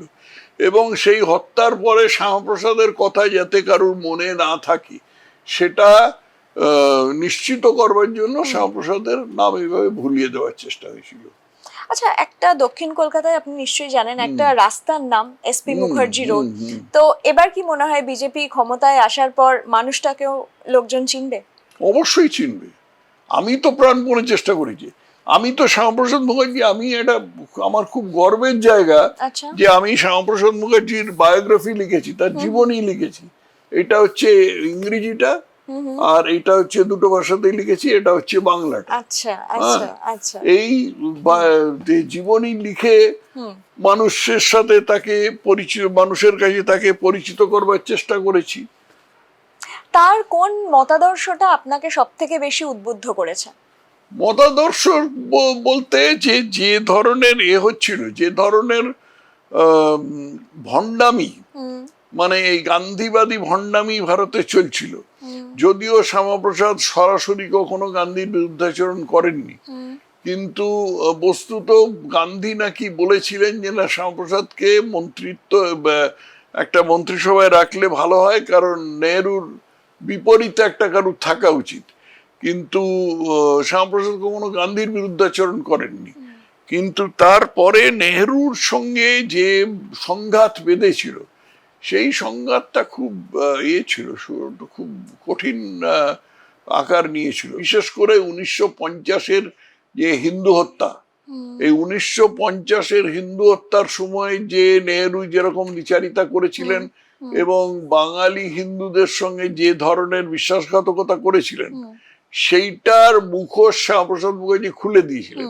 এবং শুধু তাই নয়, এগুলো আমি পরে পড়ে জেনেছি আর কি, যারা এই হিন্দু হত্যা করালো পাকিস্তানে, পূর্ব পাকিস্তানে যে যারা হিন্দু হত্যা করালো, অর্থাৎ পাকিস্তান সরকার, সেই পাকিস্তান সরকারের তখন প্রধানমন্ত্রী ছিলেন লিয়াকত আলী খান। সেই লিয়াকত আলী খানের সাথে নেহেরু একেবারে গলাগলি করে তা একটা চুক্তি করলেন। এখন ব্যাপারটা হচ্ছে কিরকম, যে তোমার বাড়িতে একটা চুরি হলো, তুমি চোরটাকে ধরে ফেললো, তখন তুমি চোরটাকে বললে ভাই রাগারাগি করে কি হবে, তুমি আমার বাড়িতে চুরি করবে না, আমিও তোমার বাড়িতে চুরি করবো না। আমি তো কখনো তার বাড়িতে চুরি করতে যাইনি, সেই আমার বাড়িতে চুরি করেছে। কিন্তু নেহেরু যে চুক্তিটা করলেন, সেই চুক্তি হচ্ছে তোমার আর চোরের মধ্যে চুক্তি, যে তুমি চোরের বাড়িতে চুরি করবে না, চোর তোমার বাড়িতে চুরি করবে। কিন্তু নেহেরু তাই করেছিলেন, এবং করার ফলে শ্যামাপ্রসাদ মুখার্জি সে সময় এর থেকে মন্ত্রিসভা থেকে পদত্যাগ করলেন। সে সময় আরেকজন বাঙালি মন্ত্রী ছিলেন ক্ষিতীশচন্দ্র নিয়োগী বলে, তিনিও পদত্যাগ করলেন, এবং তারপরে শ্যামাপ্রসাদ মুখার্জি আরএসএস এর সংস্পর্শে এলেন, এবং এসে আরএসএস এর সংস্পর্শে এসে ভারতীয় জনসংঘ বলে যে পার্টিটা, সেটা তৈরি এক্স্যাক্টলি। আপনার ছোট ভাই সৌগত রায়, তিনি তো তৃণমূল কংগ্রেসের সাংসদ। হুম। তো একই বাড়িতে ছোট থেকে বড় হয়েছেন, কিন্তু রাজনৈতিক চিন্তা একেবারে ভিন্ন মেরুর, এটা কেন? ব্যাপার হচ্ছে যে সৌগত কলেজে ঢোকার সময় থেকেই রাজনীতি করছে। ও তো প্রেসিডেন্সি কলেজে পড়তো, আমি তখন বেঙ্গল ইঞ্জিনিয়ারিং কলেজে পড়ি। আচ্ছা। ও সেই সময় থেকেই রাজনীতি করছে। তখন রাজনীতি ব্যাপারটা আমার মাথার ধারে কাছেও ছিল না। অতএব তখন কোনো সংঘাত হবার কোনো প্রশ্ন ওঠে না। সংঘাত যখন হয়েছে তখন অনেক পরে, সেটা 80-র দশকে, কিন্তু সেই সংঘাত কোনো এর রূপ নেয়নি, কোনো প্রকৃত রূপ নেয়নি। তার কারণ হচ্ছে যে সেই সংঘাতের মধ্যে তখন আমাদের দুজনেরই যথেষ্ট বয়স হয়েছে, এবং তখন আমরা একটা জিনিস বুঝে গিয়েছিলাম যে এটা নিয়ে আমাদের ইয়ে করবার কোনো দরকার নেই, ঝড়াঝাটি করবার কোনো দরকার নেই, যার যার রাজনীতি যে তার কাছে থাকুক। বাড়িতে যখন ছোট ছিলেন আপনারা, বাড়িতে রাজনৈতিক পরিবেশ কেমন ছিল? বাড়িতে রাজনীতি আলোচনা হতো? কথাবার্তা হতো। আমার একটা জীবনে একটা খুব বড় জায়গা অধিকার করেছিলেন যিনি যেমন বিখ্যাত সাহিত্যিক প্রমথনাথ বিশি বলে। প্রমথনাথ বিশি আমার বাবার একেবারে অভিন্ন হৃদয় বন্ধু ছিলেন, এবং উনি এবং আমার বাবা একসাথেই করেছিলেন, একই বাড়িতে থাকতাম আমরা। এবং পরে উনি এবং আমার বাবা দুজনে পাশাপাশি দুটো প্লট কিনে, লেক গার্ডেন্সে পাশাপাশি দুটো প্লট কিনে তার মধ্যে মুখোমুখি দুটো বাড়ি করেছিলেন। উনি আমাদের বলা যেতে পারে রাজনৈতিক গুরু, এবং উনি সেই সময় আমাদের কতগুলো শিক্ষা দিয়েছিলেন, যে শিক্ষাগুলো আমাদের মনে গেঁথে গিয়েছিল আর কি। সেটা হলো বামপন্থা বিরোধী শিক্ষা। সেই সময় তো বামপন্থী না হলে পরে কোনো হওয়া যেত না, কোন রকম মানে সমাজে পতিত হতে হতো আর কি, কোনো পাত্তা পাওয়া যেত না। কিন্তু প্রমথনাথ বিশি খুব ভালোভাবে আমাদের বুঝিয়েছিলেন যে বামপন্থাটা কেন একটা ভয়াবহ দর্শন, এবং এই বামপন্থা মানুষের সর্বনাশ ডেকে আনবে। পশ্চিমবঙ্গের ক্ষেত্রে যেটা হলো তাই। ততদিনে উনি চলে গেছেন, কিন্তু যেটা উনি শিখে গিয়েছিলেন সেটা আমার এবং সৌগতর দুজনের উপরেই একটা প্রভাব বিস্তার করেছিল। তবে দুজনের তারপরে দুই রাজনৈতিকভাবে দুদিকে চলে গেছি, কিন্তু তার মধ্যেও ওই ছাপটা থেকে গেছে। আপনাদের এনআরসি নিয়েও যদি মতামত জানতে চাওয়া হয়, ভিন্ন মতামত পোষণ করেন, একরকম আপনি, একরকম সৌগত বাবু। স্বাভাবিকভাবেই একেবারেই তো। এরকম কখনো হয়েছে যে যখন একসঙ্গে দেখা হয়েছে তখন আপনারা এনআরসি নিয়ে কথা বলেছেন? না, আমরা বললাম তো তোমাকে যে আমরা রাজনীতি নিয়ে কখনোই নিজেদের মধ্যে কথা বলি না। আচ্ছা, আপনি কি 1990-তে বিজেপিতে জয়েন করেন? সেই সময় তো পশ্চিমবঙ্গে বিজেপির মানে নেই বললেই চলে। হ্যাঁ, রাম মন্দির আন্দোলন কি আপনাকে প্রভাবিত করেছিল? রাম মন্দির আন্দোলন না, আমি যখন ঠিক করেছিলাম যে বিজেপিতে যোগ দেব এবং আমি রেলের চাকরি ছেড়ে দিলাম, তখন তো রাম মন্দির আন্দোলন বেশ বেশ ঘনীভূত হয়ে এসছে। তখন আডবাণীজির রামরথ বেরিয়ে পড়েছে এবং সারা ভারতে ঘুরে বেড়াচ্ছে।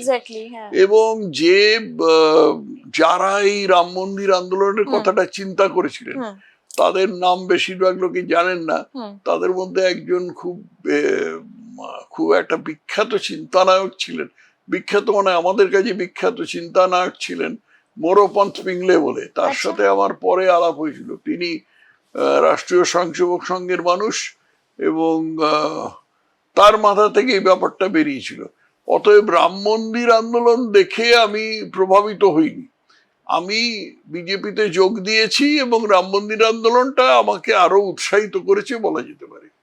রাম মন্দির শুনলে আরো একজনের নাম মনে পড়ে, সেটা হচ্ছে লালকৃষ্ণ আডবাণী। হ্যাঁ, অবশ্যই। তার সঙ্গে আপনার কেমন সম্পর্ক ছিল এবং তার আপনাদের মধ্যে কোনো এমন অভিজ্ঞতা আছে যেটা আপনার সবসময় মনে থেকে যাবে? হ্যাঁ, মনে থাকবে। লালকৃষ্ণ আডবাণী আমাকে উনি যখন ছিলেন, সভাপতি ছিলেন, সর্বভারতীয় সভাপতি ছিলেন, তার কিছুটা সময় আমি পশ্চিমবঙ্গের সভাপতি ছিলাম এবং আমরা একসাথে অনেক জায়গায় ঘুরেছি। উনি কলকাতায় এসেছিলেন, তো মানে সর্বভারতীয় সভাপতিত্ব বিশাল ক্যানভাস, তার মধ্যে পশ্চিমবঙ্গের জন্য আর কতটা সময় দিতে পারেন। তো উনি পশ্চিমবঙ্গে কলকাতা একবার এসেছিলেন। তারপরে রামকৃষ্ণ মিশনের যে সে সময় প্রেসিডেন্ট ছিলেন রঙ্গনাথ আনন্দজির সাথে দেখা করতে গিয়েছিলেন, তখন আমি ওকে নিয়ে গিয়েছিলাম সঙ্গে করে। তারপরে আমার সঙ্গে সাংগঠনিক নানা বিষয়ে কথা হয়েছে। আচ্ছা। 2010 সালে, তখনও সিপিএম ক্ষমতায় আছে, 2010 সালে দেগঙ্গা বলে একটা জায়গায়, এই বারাসাত আর বসিরহাটের মাঝামাঝি জায়গায় দেগঙ্গায়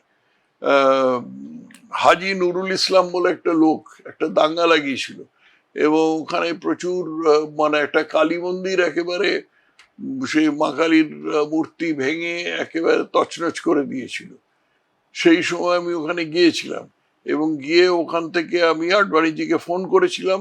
আডবাণীজি দুজন এমপিকে ওখান থেকে পাঠিয়েছিলেন এখানে কি হচ্ছে সেটা দেখবার জন্য। সেটা নিয়ে তো আডবাণীজির সাথে অনেক কথা হয়েছিল। আডবাণীজির সাথে আমার ভালোই সম্পর্ক ছিল। আমার এই যে বইটা শ্যামাপ্রসাদের জীবনীটা, এটার ফরওয়ার্ড তো উনি লিখেছেন। আচ্ছা। হ্যাঁ, উনি এমনি ব্যক্তিগত পরিসরে কেমন মানুষ ছিলেন? কি রকম ভাবে বলবো, একটা বিশাল ব্যক্তিত্ব এবং খুব পয়েন্টেড আর কি। মানে অটল বিহারী বাজপেয়ী এবং উনি তো একসঙ্গে পাশাপাশি কাজ করেছেন, কিন্তু অটলজির সাথে আমার সেরকম কখনো হৃদ্যতা হয়নি যেরকম যতটা আডবাণীজির সঙ্গে হয়েছিল। আচ্ছা। কিন্তু অটলজি যে বড় ইস্যুগুলো নিয়ে মাথা ঘামাতেন এবং দলকে যে দিকে পরিচালনা করবার চেষ্টা করতেন, যেভাবে পরিচালনা করবার চেষ্টা করতেন, আডবাণীজি সেদিকে না গিয়ে দলের খুঁটিনাটি বিষয়ে খুব মনোযোগ দিতেন। দলের সংগঠন তৈরি, যে বিজেপির যে সর্বভারতীয় সংগঠন আছে, সেই সংগঠন তৈরির পেছনে সবচেয়ে বড় অবদান হচ্ছে আডবাণীজির। এই আডবাণীজি সেই কবে থেকে বোধহয় 2006-07 সাল থেকে অটলজির যখন শরীর খুব খারাপ হয়ে গেল, তখন থেকে আডবাণীজি তো দলের হাল ধরেছিলেন। একবার তো নিশ্চয়ই আপনার মনে আছে যে বিহারের সমস্তিপুরে লালকৃষ্ণ আডবাণীকে লালু প্রসাদ যাদব গ্রেফতার করলেন। আপনি সেই সময় কোথায়? 91 এবং সালে। তাকে নিয়ে সেই মাসেঞ্জোর একটা এতে রাখলো, একটা মাসেঞ্জোর একটা গেস্ট হাউসে রাখলো, আমার মনে আছে। সেই সময় কোথায় ছিলেন সেই সময় আমি পশ্চিমবঙ্গ বিজেপিতে ছিলাম। তখন বোধহয় আমি সভাপতি হইনি, তখন অসীম ঘোষ সভাপতি ছিলেন। আপনি যখন বিজেপি যখন 1998 সালে তৃণমূলের হাত ধরলো, তখন আপনি কি সমর্থন করেছিলেন বিষয়টা? হ্যাঁ, আমি পুরোপুরি সমর্থন করেছিলাম। তার কারণ হচ্ছে সেই সময় মানুষের যেটা আকুতি ছিল, মানুষের মানে সর্বসাধারণের যে প্রচন্ড ইচ্ছে ছিল, যেটা আজকে আমরা দেখতে পাচ্ছি যে কোনো মূল্যে এই মমতা যাক, তখন ছিল যে কোনো মূল্যে সিপিএমটা যাক। সিপিএম তখন 30 বছরের উপর হয়ে গেছে, রাজত্ব হয়ে গেছে। 30 বছর হয়নি, 25 বছরের রাজত্ব হয়ে গেছে এবং এই 25-30 বছরের রাজত্বের মধ্যে সিপিএম মানে পশ্চিমবঙ্গকে একেবারে ছারখার করে দিয়েছে। একটা শিল্প বাণিজ্যের দিক দিয়ে সবচেয়ে অগ্রসর যে রাজ্যটা ছিল ভারতে, সেই রাজ্যটাকে একেবারে পিছিয়ে কোথায় যে নিয়ে গেছে তার ঠিক নেই। তো এই সমস্ত ব্যাপারগুলো তো আমাদের চোখের সামনে ঘটেছে। তো সেই হিসেবে সিপিএম কে হটাবার জন্য যেটা প্রয়োজন ছিল, সিপিএম বিরোধী সব দলের একসাথে হওয়া। সিপিএম বিরোধী দলের একসাথে হওয়ার জন্য তখন সিপিএম বিরোধী প্রধান শক্তি মমতা। সেই জন্য আমি আগাগোড়া বলে এসছি যে মমতার সঙ্গে আমাদের হাত মেলানো দরকার। এ বিষয়ে তপন শিকদারের সাথে আমার কিছু মতের অমিল হয়েছিল। যাই হোক, সেই সময় মমতা বন্দ্যোপাধ্যায়ের সঙ্গে তো আপনার নিশ্চয়ই কথাবার্তা হতো। তো সেই সময়ের কোনো স্মৃতি আছে যেটা এখনো মনে খুব পড়ে? ভালো স্মৃতি আছে, প্রচুর স্মৃতি আছে। যেরকম?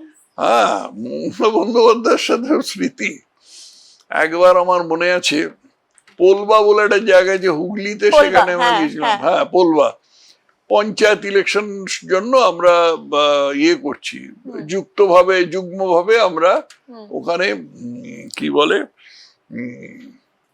নির্বাচনী প্রচার করছি আর কি।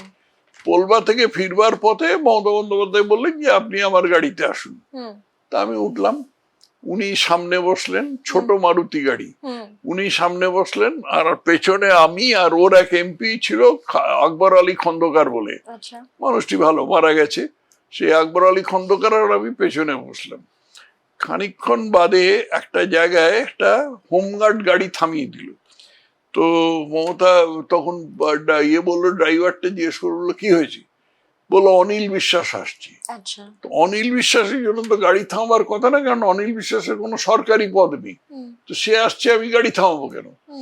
তো এতে মমতা বলতে লাগলো অনিল বিশ্বাস আসছে তো কি হয়েছে? ইতিমধ্যে হোমগার্ডটা মমতাকে চিনতে পেরেছে এবং ভড়কে গিয়ে বলছে না না আপনি যান। তা ওরা বেরিয়ে গেছি। তারপর মমতা এরকম বলতে বলতে যাচ্ছেন, অনিল বিশ্বাস তো কি হয়েছে বলে অনেক দূরে একটা দেখলাম যে অনিল বিশ্বাসের গাড়ি আসছে, ওপরে একটা নীলবাতি আছে, আমরা এরকম ক্রস করে গেলাম। তারপরে আমাকে বলল দেখেছেন কিরকম করে চলে গেল। তো আমি নিরুত্তর, বললো মানুষকে মানুষ বলেই মনে করে না। তো এর মধ্যে দুটো গাড়ি ক্রস করে গেছি, তার মধ্যে মানুষকে মানুষ বলেই মনে করে না। তারপরে একটু থেমে বলল যে নিশ্চয়ই আমাদের ঠেলা বেনে নিচে ফেলে দেওয়ার মতলব ছিল। আমি কিছুই বললাম না, সিনিয়র পার্টনার। তারপরে বললে যে খন্দকার তুই এখনই বাজপেয়ীজিকে ফোন লাগা। আমি খুব আশ্চর্য হয়ে গেলাম, আমি তখনও কিছু বলিনি, কারণ তো খন্দকার তো নিজের পার্টির লোক। খন্দকার বেচারা ফোন নিয়ে বাজপেয়ীজিকে লাগাতে লাগলো। তা বললো না বাজপেয়ী না, তুই আডবাণীজিকে ফোনে লাগা। তারপর খন্দকার আবার বেচারা আডবাণীজিকে লাগাতে লাগলো। তারপরে বললো না তুই ডিএম কে লাগা। তারপর বললো না, তারপরে বললো আচ্ছা তুই একটা কাজ কর, তুই আমাদের পার্টি অফিসে ফোন কর, ওখান থেকে ডিএম কে ফ্যাক্স পাঠাক। এইরকম করতে লাগলো আর কি। কিচ্ছু হয়নি, কিন্তু অকারণে এরকম করে ওই সব গল্প বানিয়ে করলো। আচ্ছা, আর একবার হয়েছিল যখন আমরা ওই কে কোন আসন পাবে, এটা হচ্ছে গিয়ে 2006 সালে বোধহয়, 6 সালে কি 4 সালে, 4 সালে হলে লোকসভা হবে আর 6 সালে হলে বিধানসভা হবে। বিধানসভা নির্বাচন, হ্যাঁ 6 সালে হলে বিধানসভা হবে। তো আমরা ওর সঙ্গে কথা বলতে গেছি। তো আমাকে আমরা মুখোমুখি বসে আছি, সে টিনের চালার ঘর, ভেতরে কিন্তু এলাই ব্যবস্থা, বাইরে থেকে দেখে বোঝা যায় না, টিনের চালার ঘর, ভেতরে এলাই ব্যবস্থা। যাই হোক, সেখানে আমি ওর বিপরীতে বসেছি, সঙ্গে আরেকজন আছে। তো আমরা কথা বলছি, উনি দেখি নিচের দিকে তাকিয়ে একটা কিছু করছেন। তা আমি বলে যাচ্ছি যে আমাদের অমুক আসনটা দিন, অমুক আসনটাতে আমাদের ওখানে সাংগঠনিক শক্তি আছে রয়েছে। হঠাৎ একটা কাগজ বার করলো, বললো দেখুন তো কিরকম হয়েছে। দেখে একটা কাগজে উনি এতক্ষণ ধরে একটা ছবি আঁকছিলেন, কিসের ছবি না গণেশের ছবি। তো এরকম খানিকক্ষণ বাদে আবার এরকম করলেন, ওই যে আমি কথা বলে যাচ্ছি উনি ছবি আঁকছেন, আবার একটা ছবি দেখুন তো কি দেখছি ছবি না, একটা প্রজাপতির ছবি। তো আর আবার একটা ওই এরকম বার করে বললেন যে একটা আদ্যা মায়ের পা, হ্যাঁ, আচ্ছা। দক্ষিণেশ্বরে আদ্যা মা আছেন, আদ্যা মায়ের পা।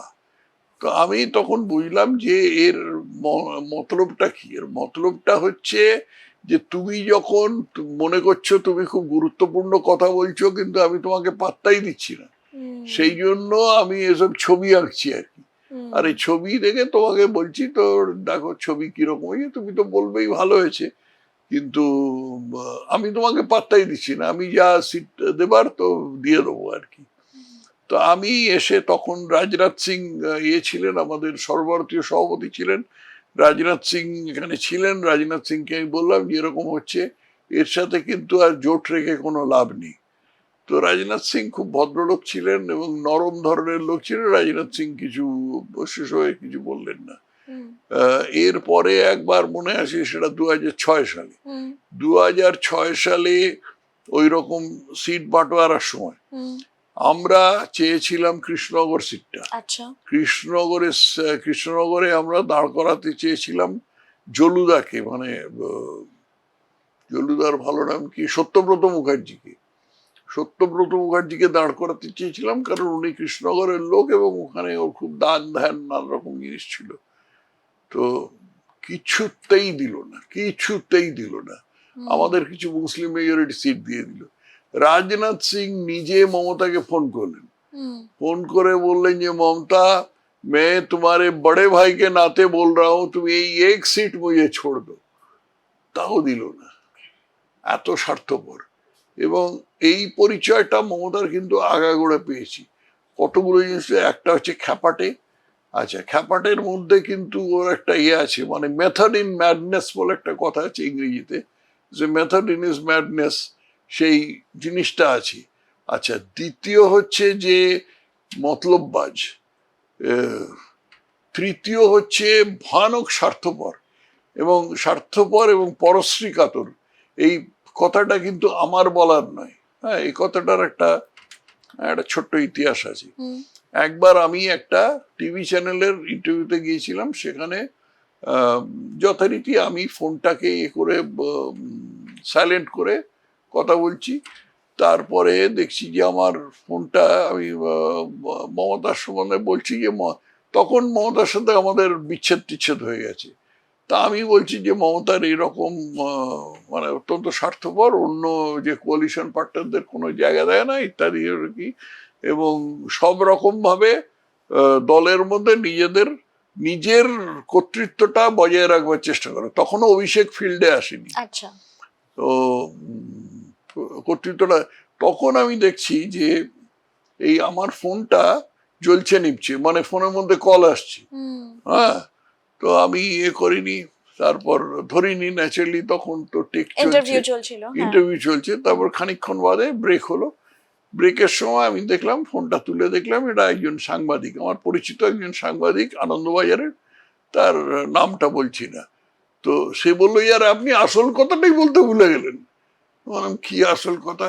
বললো, আপনি বললেন না, আপনি আসল বললেন, বলা উচিত ছিল আপনার, যে মমতার মায়ের ছবি যদি পরপর 3 দিন কাগজে বেরো, তাহলে মমতা মাকে বাড়ি থেকে বার করে দেবে। এইরকম মানে হিংসুটে মহিলা আর কি। এবং এটা সুব্রত মুখার্জিও বলেছিলেন। সুব্রত মুখার্জিকে তো মমতা 2005 সালে পার্টি থেকে বার করে দিয়েছিল। সুব্রত মুখার্জি 2000 সাল থেকে 2005 সাল পর্যন্ত মেয়র ছিলেন, এবং এই মেয়র থাকাকালীন সময়টাতে সুব্রত মুখার্জি ভালো কাজ করেছিলেন। এখন এই ভালো কাজে মমতার টনক নড়ে গেল, আর এই লোকটা যদি আমাকে করে যায়, তো এক সময় আমার গুরু ছিল, তা এখন যদি আমাকে ছাপিয়ে যায় তাহলে আমার কি হবে?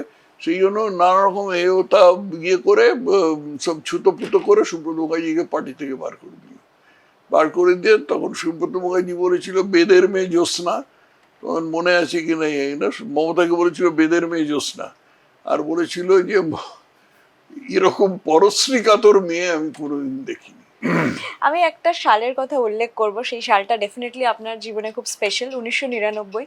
তার কারণ সেই সময় বিজেপি প্রথমবার জিতলো দমদম থেকে, তপন শিকদার। তো সেই জয়টা কিভাবে সেলিব্রেট করেছিলেন? খুব একটা সেলিব্রেট কিছু করিনি, ওই লাড্ডু ফাড্ডু খাওয়া হয়েছিল, খুব বিয়ে কিছু নয়, মানে মেমোরেবল ছিল তো সাংঘাতিক রকম মুহূর্তটা। memorable, মানে সাংঘাতিক কিছু না, আমরা জিতেছিলাম সত্যি কথা। 2002 থেকে 2006 আপনি বিজেপির রাজ্য সভাপতি, এবং সেই সময়ও বিজেপির জোট সঙ্গী হচ্ছে তৃণমূল। মমতা বন্দ্যোপাধ্যায়ের সঙ্গে 2000 আগাগোড়া জোট সঙ্গী ছিল না, 2006-07 নাগাদই ও ভেঙে দেয় আর কি, মানে জোট ভেঙে দেয়।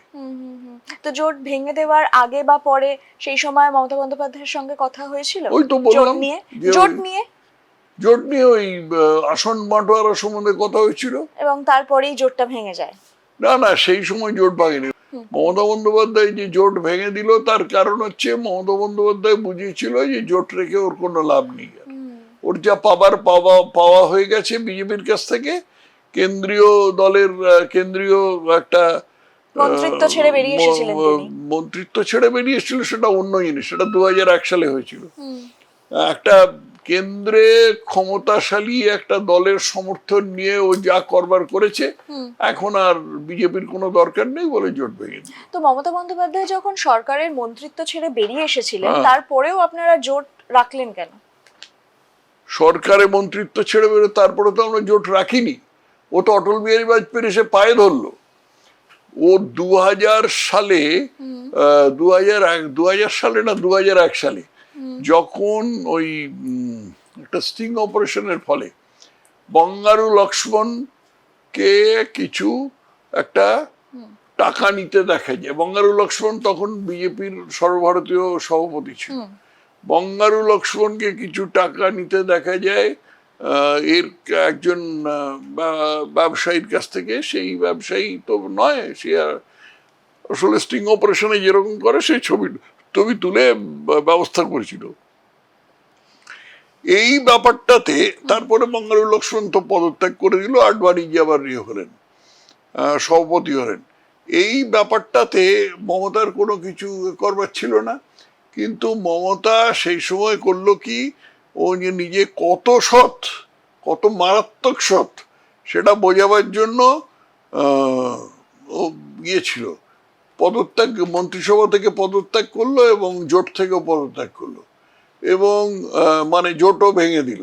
এবং সেই সময় আমার মনে আছে এই পায়ের হাওয়াই চটিটা ফতফত করতে করতে বলেছিল যে এই 45 টাকার হাওয়াই চটির যা আমার কাছে এর যা মূল্য, মন্ত্রিসভার সদস্য পদের বা মন্ত্রী হবার মূল্য তার চেয়েও কম।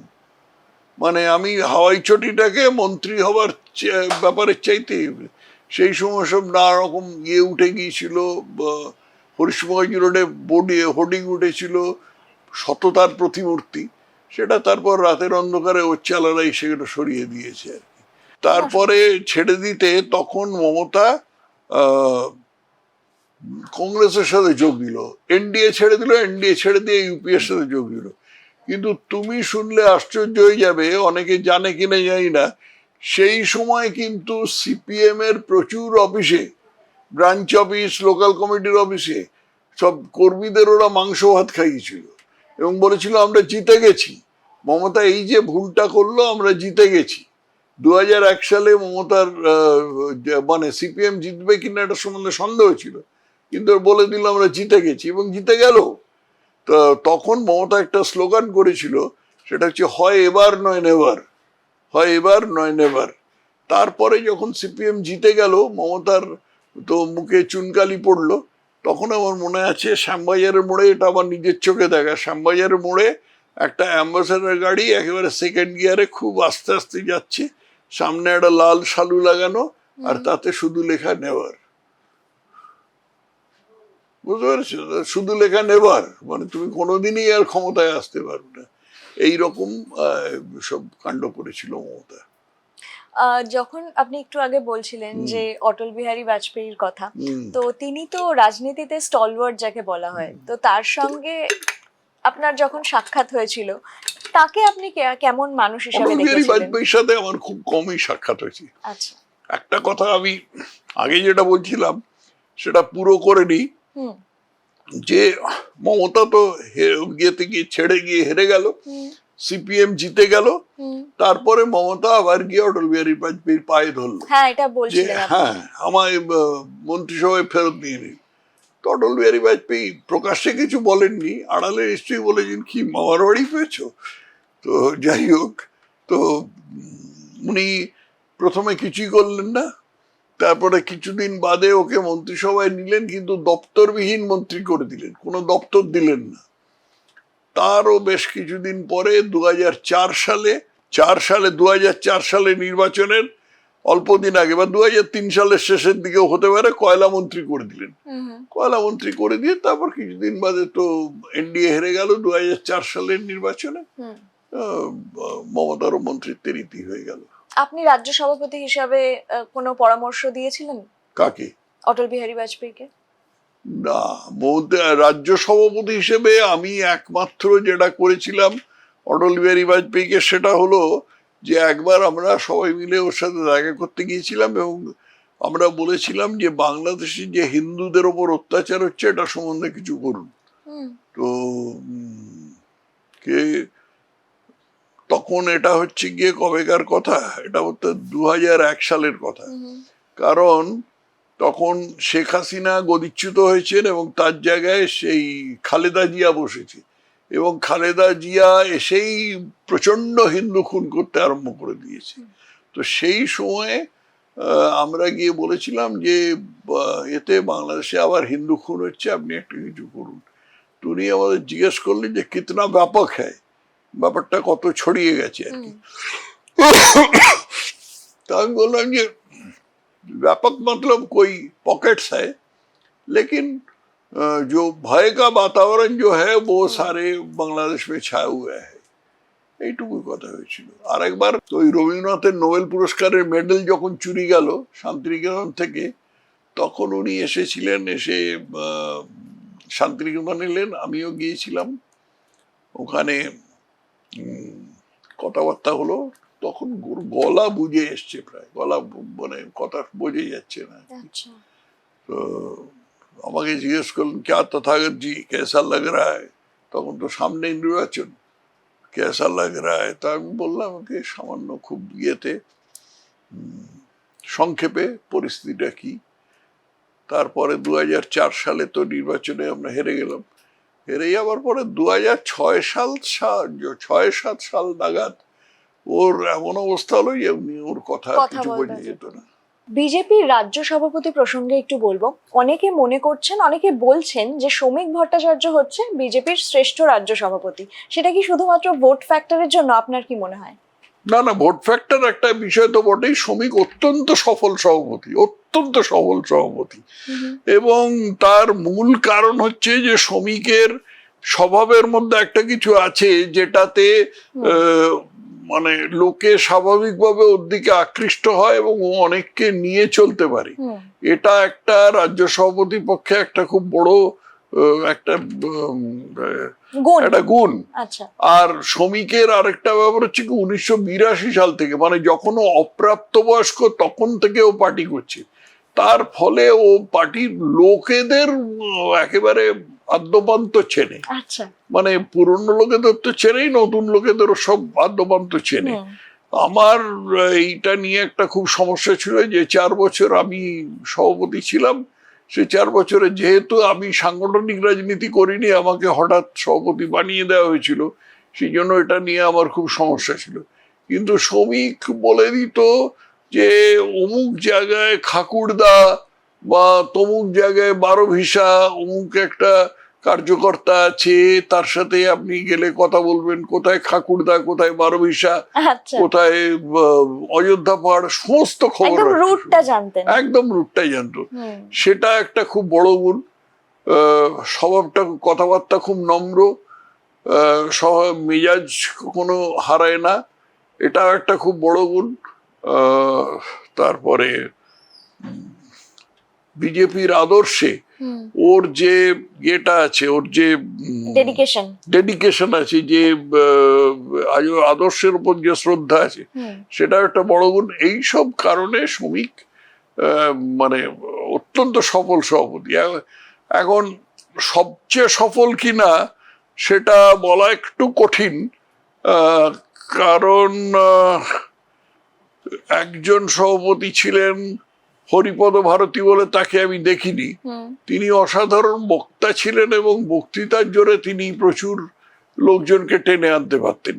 যদিও বিজেপি সে সময় নির্বাচনে কোনো সাফল্য পায়নি, কিন্তু উনি, আমি 80-র দশকের কথা বলছি, হ্যাঁ নিশ্চয়ই বলতে পারো যে সবচেয়ে সফল সভাপতি। এবার আপনার রাজনীতির প্রসঙ্গে একটু আসবো। 2009 সালে আপনি উত্তর কলকাতা থেকে লোকসভা ভোটে দাঁড়ালেন এবং সেখানে হেরে গেলেন। 2014 সালে আপনি দক্ষিণ কলকাতা থেকে দাঁড়ালেন, সেখানে আবার হার। আপনার মনে হয়নি যে এরপরে রাজনীতি ছেড়ে দেবো? কেন রাজনীতি ছেড়ে দেবো? 2009 সালে যে আমি দাঁড়ালাম তখন আমি জানতাম হারবো, কোনো প্রশ্নই নেই। কারণ পশ্চিমবঙ্গের দ্বিমাত্রিক রাজনীতিতে তৃতীয় বা চতুর্থ পার্টির কোনো জায়গা নেই। এখন সিপিএম এর যা অবস্থা বা কংগ্রেসের যা অবস্থা, তখন বিজেপির সেই অবস্থা ছিল। তো সেখানে আমার জেতার কোনো প্রশ্ন ওঠে না।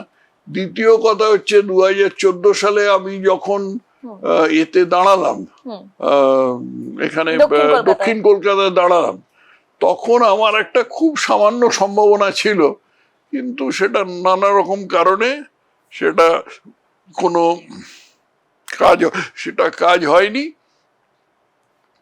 এবং আমি হেরে গেছি। তবে ভালো 25% ভোট পেয়েছিলাম। কিন্তু আপনার বিশ্বাস ছিল যে এক না এক সময় বিজেপি আসবে ক্ষমতায়? হ্যাঁ হ্যাঁ, আমাকে যদি রাজ্যপাল না করে দিত কেন্দ্রীয় নেতৃত্ব, তাহলে আমি তার পরের বার দাঁড়াতাম, পরের বার নিশ্চয়ই জিততাম। 2018 সালে আমি নিশ্চয়ই জিততাম।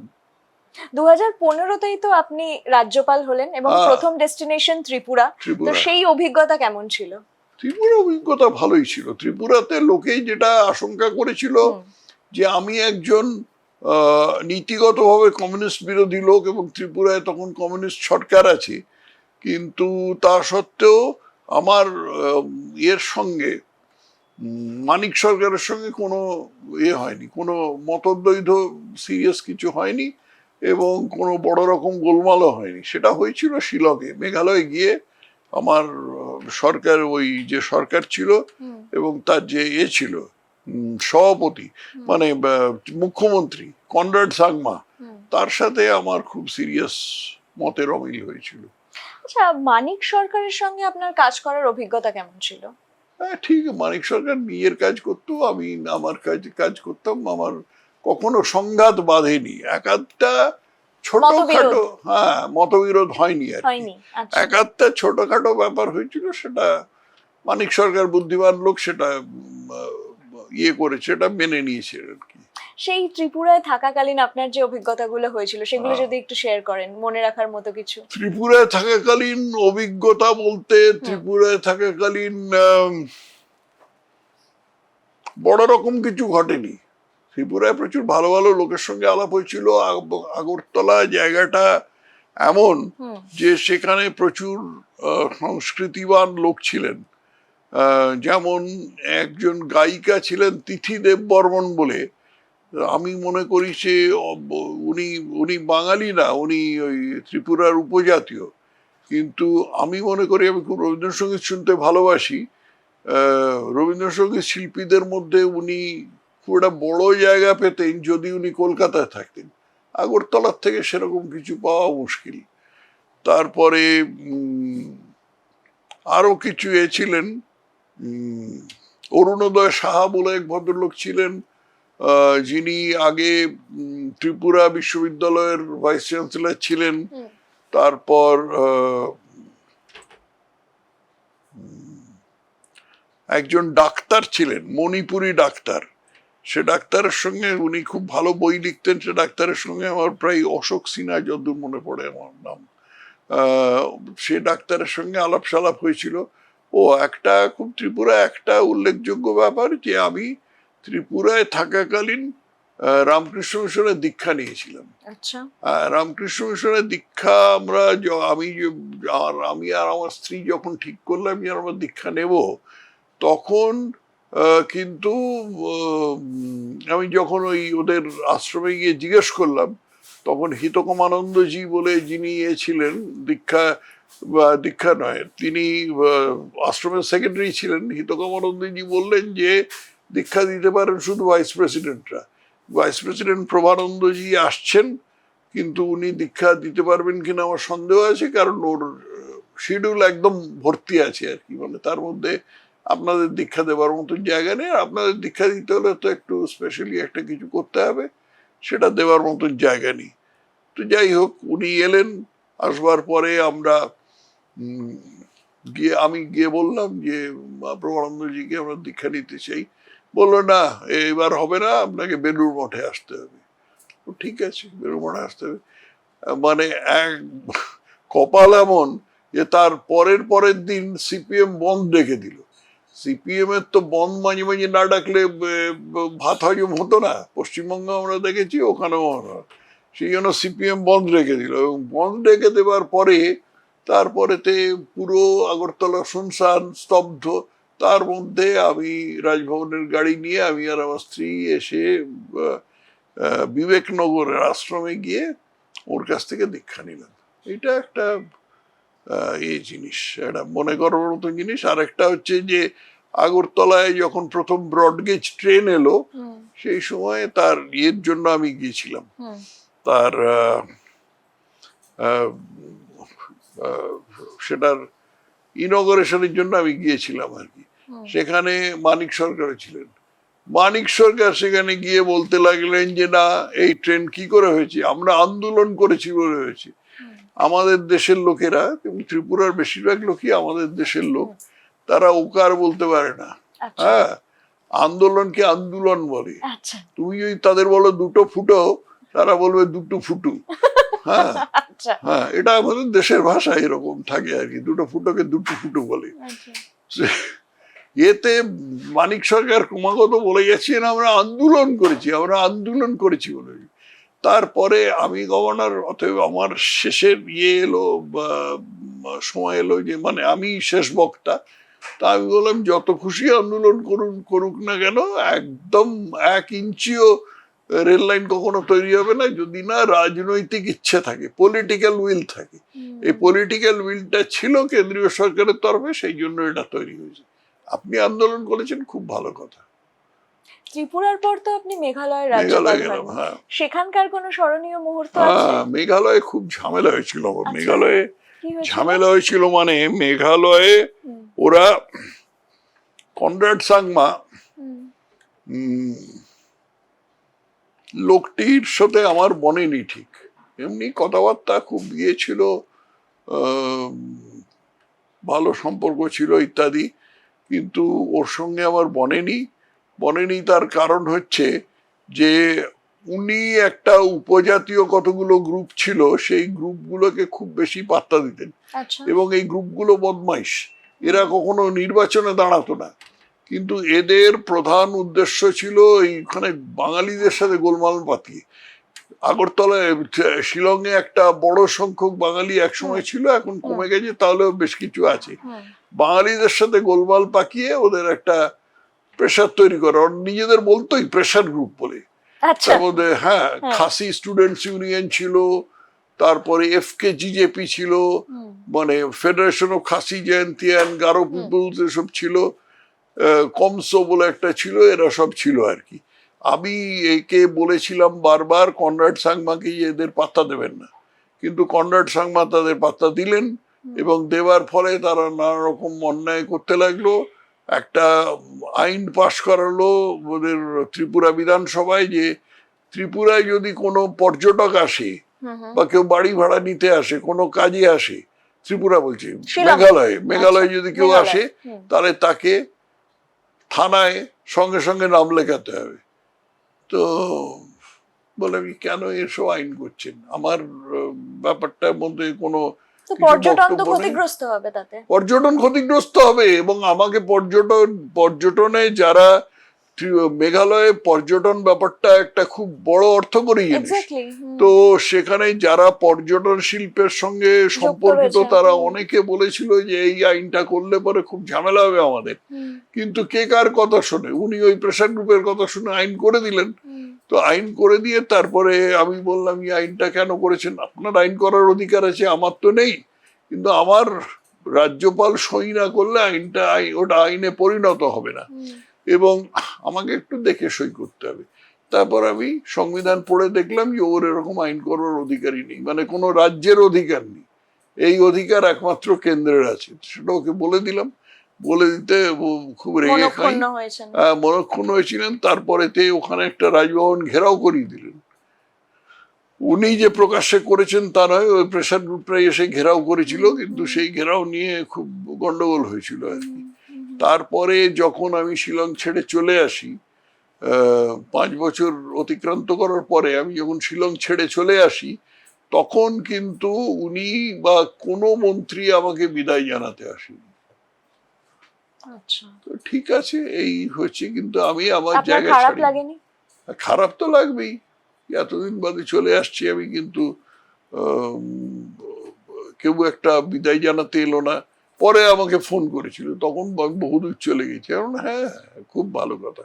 রাজ্যপাল থাকাকালীন আপনি টুইটারে সবসময় সক্রিয় থাকতেন, তো রাজ্যপাল তো একটা সাংবিধানিক পদ, তো আপনার মনে হতো না যে আপনার এই টুইটগুলো থেকে একটু বিরত থাকা উচিত? আমি সাবধানে টুইট করতাম, এবং আমি যে টুইটগুলো করতাম সেগুলোতে আমার ধারণা ছিল যে এই টুইটগুলো কোনোভাবে আমার রাজ্যপালের যে যা কর্তব্য বা রাজ্যপালের যা স্থিতি সেটার সাথে কোনো রকম সংঘাত হবে না। হয়েছিল, দু একটা ক্ষেত্রে সংঘাত হয়েছিল, কিন্তু খুব বড় রকম কিছু হয়নি। এবার একটা টুইটের প্রসঙ্গে আসি, যেটা নিয়ে অত্যন্ত কন্ট্রোভার্সি ক্রিয়েট হয়েছিল। সেটা হচ্ছে কাশ্মীরের পুলওয়ামা হামলার পর আপনি টুইট করলেন, সবকিছু কাশ্মীরই বয়কট করুন। এই বয়কটের যুক্তি আপনি কি বলবেন? কেন আপনি এই টুইটটা করেছিলেন? তো খুব অবভিয়াস কারণ, যে যারা পুলওয়ামাতে এইসব হত্যাকাণ্ড চলেছিল, মানে আমাদের যে সমস্ত সৈন্যকে যারা হত্যা করেছিল, তারা তো কাশ্মীরের জনসাধারণের ছাড়া, সহযোগিতা ছাড়া তো এটা করেনি। কাশ্মীরের যা সাধারণ লোক যারা ছিল, সেটা তো হয়তো পার্সেন্টেজ হয়তো অনেক কম ছিল, সমস্ত কাশ্মীরি যাই হোক না কেন, কিন্তু সে তো সব কাশ্মীরি তো নয়। সেটাই, কিন্তু মানে বাকি কাশ্মীরিদের তাদের পেছনে নিঃশব্দ সমর্থন ছিল, এ সম্বন্ধে কোনো সন্দেহ নেই। সব কাশ্মীরির যদি সমর্থন না থাকতো, তাহলে তারা এই উগ্রপন্থীরা ওখানে কাজই করতে পারতো না। এদের পেছনে পেছনে সমর্থন ছিল বলে আমি কাশ্মীরে যখন গিয়েছি দেখেছি, ওরা বলতো যে আপ লোগ ইন্ডিয়া সে আয়ে হ্যাঁ, এরকম কথা বলতো। ইয়ে কাশ্মীর হ্যাঁ, ইয়ে ইন্ডিয়া নেই হ্যাঁ, এইরকম সব কথা বলতো। এগুলো মানে নেহরুর বোকামির ইয়ে আর কি, ফল। যাই হোক, তো এই সমস্ত কারণে আমার মনে হয়েছিল যে এই কাশ্মীরিরা যে কলকাতা শাল বেচতে আসে, ওদেরকে কোনো পাত্তা দেওয়া উচিত, তো ওইটা আমি বলেছিলাম। তাটা নিয়ে একটু বিতর্ক হতেই পারে। আরেকটা টুইটের কথা উল্লেখ করব, সেটা হচ্ছে তিয়ানানমেনের কথা উল্লেখ করব। সেখানে উদাহরণ দিয়ে আপনি লিখেছিলেন যে দিল্লি দাঙ্গা সামলানোর কথা, পরে আপনাকে টুইটটা ডিলিট করতে হয়েছিল। তো পিছনে ফিরে দেখলে কি মনে হয়, সেটা একটা ভুল ছিল? সেই টুইটটা করা আপনার ভুল ছিল, মানে আমার সেটা, যারা আমার উপরওয়ালা বলতে পারো, যারা আমার উপরওয়ালা, তারা মনে করেছিলেন যে এই টুইটটা করা উচিত হয়নি, সেই জন্য আমাকে বলেছিলেন, আমি সেটা ডিলিট করে দিয়েছি। আচ্ছা, আপনি কি দৃষ্টিভঙ্গি থেকে টুইটটা করেছিলেন? খুব সরল দৃষ্টিভঙ্গি। এই লোকগুলো তিয়ানানমেন স্কোয়ারে কি হয়েছিল? তিয়ানানমেন স্কোয়ারে ওরা রাষ্ট্রবিরোধী কাজ করছিল। অন্তত চীনা রাষ্ট্রের যে ডেং সিয়াওপিং, তখন তো উনি তো ছিলেন, সর্বাধিনায়ক ছিলেন। ডেং সিয়াওপিং এর যে মানসিকতা ছিল, তাতে ছিল যেসব ছাত্ররা তিয়ানানমেন স্কোয়ারে সব আন্দোলন করেছে, এটা শ্রমিকরাও পরে যুক্ত হয়েছিল, তার উপর দিয়ে ট্যাঙ্ক চালিয়ে দিয়েছিল। তো আমি বলেছিলাম যে যেরকম ধরনের এরা ওই জায়গাটার নাম কি, দিল্লিতে, যেখানে ওরা ওসব গোলমাল করছিল, সেই গোলমালের এটাকে দমন করবার জন্য তিয়ানানমেন স্কোয়ারের মতন একটা খুব কঠোর ব্যবস্থা নেওয়া দরকার। তারপরে সেটা আমার উপরওয়ালারা বলেছিলেন যে না, এটা দরকার নেই, তা আমি ডিলিট করে দিয়েছি। এবার আপনাকে একটা টুইট দেখাবো আপনার করা। এটা 2021-এ হারের পর আপনি লিখেছেন যে অভিনেত্রীরা যেমন পার্নো মিত্র, যেমন পায়েল সরকার, যেমন শ্রাবন্তী চ্যাটার্জি, তারা পলিটিক্যালি স্টুপিড, এবং সেটা আপনি টুইট করে বললেন। তো আপনার কি মনে হয়, এবার তো পাপিয়া অধিকারী, রূপা গাঙ্গুলি এরাও তো অভিনয় থেকেই এসেছেন। রূপা গাঙ্গুলি অভিনয় থেকে এসছেন সত্যি কথা, কিন্তু রূপা গাঙ্গুলি অনেকদিন ধরে পার্টির সঙ্গে কাজ করছেন, পার্টির সঙ্গে সম্পৃক্ত আছেন। উনি এই পার্টির যে আদর্শ আছে তাতে উনি পুরোপুরি বিশ্বাস করেন। রূপা গাঙ্গুলির সাথে আমি প্রচুর কাজ করেছি। আচ্ছা, পায়েলকে আমি আগে পাপিয়াকে আমি আগে চিনতাম না, কিন্তু পাপিয়া অন্তত এর ব্যাপারটা মানে এই টলিউডের চেহারাটা পাপিয়া খুব ভালো চেনে আর কি, সেটা আমি পরে জেনেছি। আপনি জানেন পাপিয়া অধিকারী কদিন আগে বলেছে আমার ভারতরত্ন পাওয়া উচিত? সেটা জানি না তো, এগুলো একটু বোকার মতন করা হয়ে গেল। যে যাদের তুমি নাম করেছো, যে ওই পায়েল সরকার, পার্নো মিত্র পার্নো মিত্র আর কে এবং শ্রাবন্তী চ্যাটার্জি। শ্রাবন্তী চ্যাটার্জি তো পরে ছেড়ে চলে গেল। এরা সব গিয়ে মানে এরা এত পলিটিক্যালি স্টুপিড যে এরা নির্বাচনের টিকিট পাওয়ার পরে এরা মদন মিত্রের সাথে গিয়ে জলকেলি করেছিল, এবং শুধু জলকেলি নয়, সেই ছবিটা আবার আপলোড করেছিল। লুকিয়ে লুকিয়ে কর, সেটা একরকম হয়, সেটা না করে ছবিটা আপলোড করেছিল। মানে খুব নির্বোধ লোক ছাড়া এরকম কেউ করতে পারে না। আচ্ছা, এবার একটা ভিডিও দেখাবো আপনাকে পাপিয়া অধিকারীর জন্য, যে মেসিকে আমি আনবো, মেসিকে তার দেশ থেকে আনবো। মেসি যত ইচ্ছে লোকজন নিয়ে আসুক, তিনি 15 দিন 1 মাস থাকবেন, আমাদের ছেলেদের প্রশিক্ষণ দেবেন। এটা নেহাতি বোকার মতন কথা, কারণ মেসিকে আনবার জন্য যা যা করা প্রয়োজন সেটা পাপিয়া অধিকারীর ক্ষমতার মধ্যে নেই। কিন্তু এটা নেহাতি বোকার মতন কথা, কিন্তু এটা পলিটিক্যালি স্টুপিড কথা নয়। এই যে যারা এর সাথে যারা মদন মিত্রর সাথে জলকেলি করেছিল বিজেপির টিকিট পাওয়ার পরে, তারা পলিটিক্যালি স্টুপিড। একটা লোক একটা স্টুপিড কথাবার্তা বললো জীবনে, একটা উল্টোপাল্টা কথা বলে দিল, তাতে কিছু মহাভারত অশুদ্ধ হয়ে যায় না, কিন্তু মহাভারত অশুদ্ধ হয়ে যায় যদি সে টিকিট পাওয়ার পরে একটা বিপরীত রাজনীতির একটা লোকের সঙ্গে গিয়ে সেখানে ওইসব ফষ্টি নষ্টি করে, এবং করে তারপরে সেটা আবার আপলোড করে। আমি আপনাকে আরেকটা টুইট দেখাবো আপনারই করা, এবং কৈলাস বিজয়বর্গীয় ছবি একদিকে ভোডাফোনের পাগের ছবি, এবং আপনি লিখেছেন যে ভোডাফোন এবার পশ্চিমবঙ্গে। তো আপনার এটা ঠিক আছে, এটাতে যা বার্তা দেবার হ্যাঁ, আমি ওই ছবির মাধ্যমেই বার্তা দিয়ে দিয়েছি। কেন্দ্রীয় মন্ত্রক থেকে কিছু বলেনি আপনাকে? কিচ্ছু বলেনি, একটি কথা বলেনি। আমি ঠিক লিখেছি, ওটার থেকে আমি হটছি না, 1 ইঞ্চি হটছি না। আমার বললেও আমি ওটা ডিলিট করবো না। 2021 সালে যে হেরেছিলাম আমরা, ওই কারণেই হেরেছিলাম। ওনার কারণে হেরেছিলেন? আপনি যদি একটু বিস্তারিত বলেন আমাদের। না, বিস্তারিত বলবো না। বেশ, ঠিক আছে। 2019 সালে হিন্দি বাধ্যতামূলক বিতর্কে আপনি বলেছিলেন যে বাঙালিরা এখন মুম্বাইতে মেঝে ঝাড়ু দিচ্ছে, পাশাপাশি আপনি এটাও বলেছিলেন যে বারে নাচছে। বঙ্গ সন্তান হয়ে আপনি এই ধরনের মন্তব্য কেন করেছিলেন? এটা কারণটা সত্য লুকিয়ে রাখার কোনো মানে হয় না। সত্য যদি লুকিয়ে রাখো তাহলে যেরকম হয় আর কি, ক্যান্সার যদি চেপে রাখে তাহলে সে ক্যান্সার তো ছেড়ে দেবে না। ঠিক সেই রকম ভাবে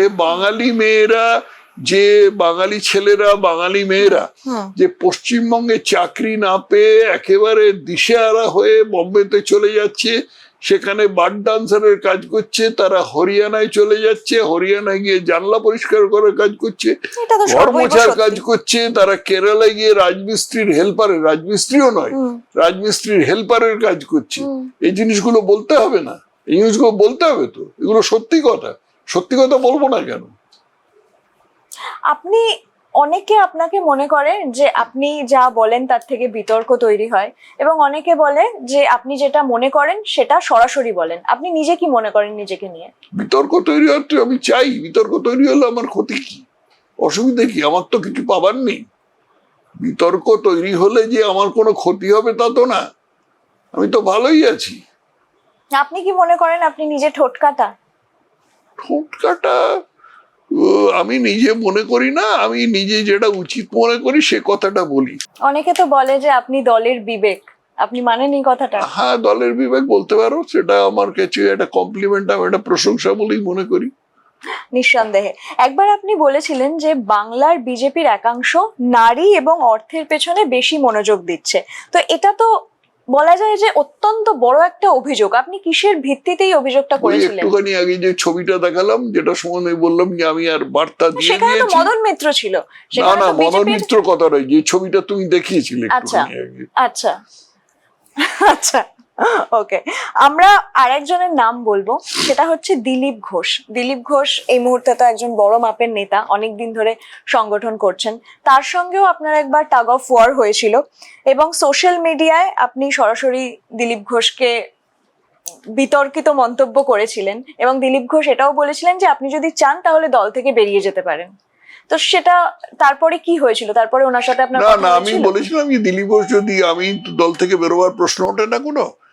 দিলীপ ঘোষ তো তখন সভাপতি ছিলেন, উনি যদি চান তাহলে আমাকে দল থেকে বহিষ্কার করে দিতে পারেন। বাস্তবে আমি দলের যে গঠনতন্ত্র আছে সেটা অনুযায়ী সাধারণ সদস্য হয় এবং সক্রিয় সদস্য হয়। আমি সাধারণ সদস্য পদটা এমনি নিয়েছিলাম, ওটা নিতে হয়, কিন্তু সক্রিয় সদস্য পদটা আমি নিজে থেকে নিইনি। একজন অত্যন্ত সিনিয়র লোক, যিনি আগে মন্ত্রী ছিলেন, তিনি দলের নেতা নেতৃবৃন্দের নির্দেশ অনুযায়ী আমার বাড়িতে এসে আমাকে সক্রিয় সদস্য করে নিয়ে গেছেন। অতএব আমার ইচ্ছে থাকলেও আমি দল ছাড়তে পারবো না। হ্যাঁ, আর ইচ্ছে তো নেই, দল ছাড়ার আমার কোনো ইচ্ছে নেই। এই হচ্ছে মোদ্দা কথা। আপনার তো দুই মেয়ে, মালিনী এবং মধুরা, হ্যাঁ এবং তারা তো আমেরিকায় থাকে। হ্যাঁ। তো আপনি নতুন ভারতের স্বপ্ন দেখেন, তো তাদের কি বলবেন যে ভারতে ফিরে আসতে পুরোপুরি? তারা প্রাপ্তবয়স্ক, তারা নিজের ভালো খুব ভালো বোঝে, তারা বিবাহিত, তাদের সন্তানাদি আছে। অতএব আমার তাদেরকে বলার কোনো প্রশ্ন নেই। আমি চিরকালই বিশ্বাস করে এসেছি যে আমার কর্তব্য হচ্ছে বাবা হিসেবে এই 20-21 বছর বয়স পর্যন্ত তাদের মূল্যবোধ তৈরি করে দেওয়া, তাদেরকে ঠিক পথে চালনা করা, তাদের যথাযথ শিক্ষা দেওয়া, সেটা আমি তাদের দিয়েছি।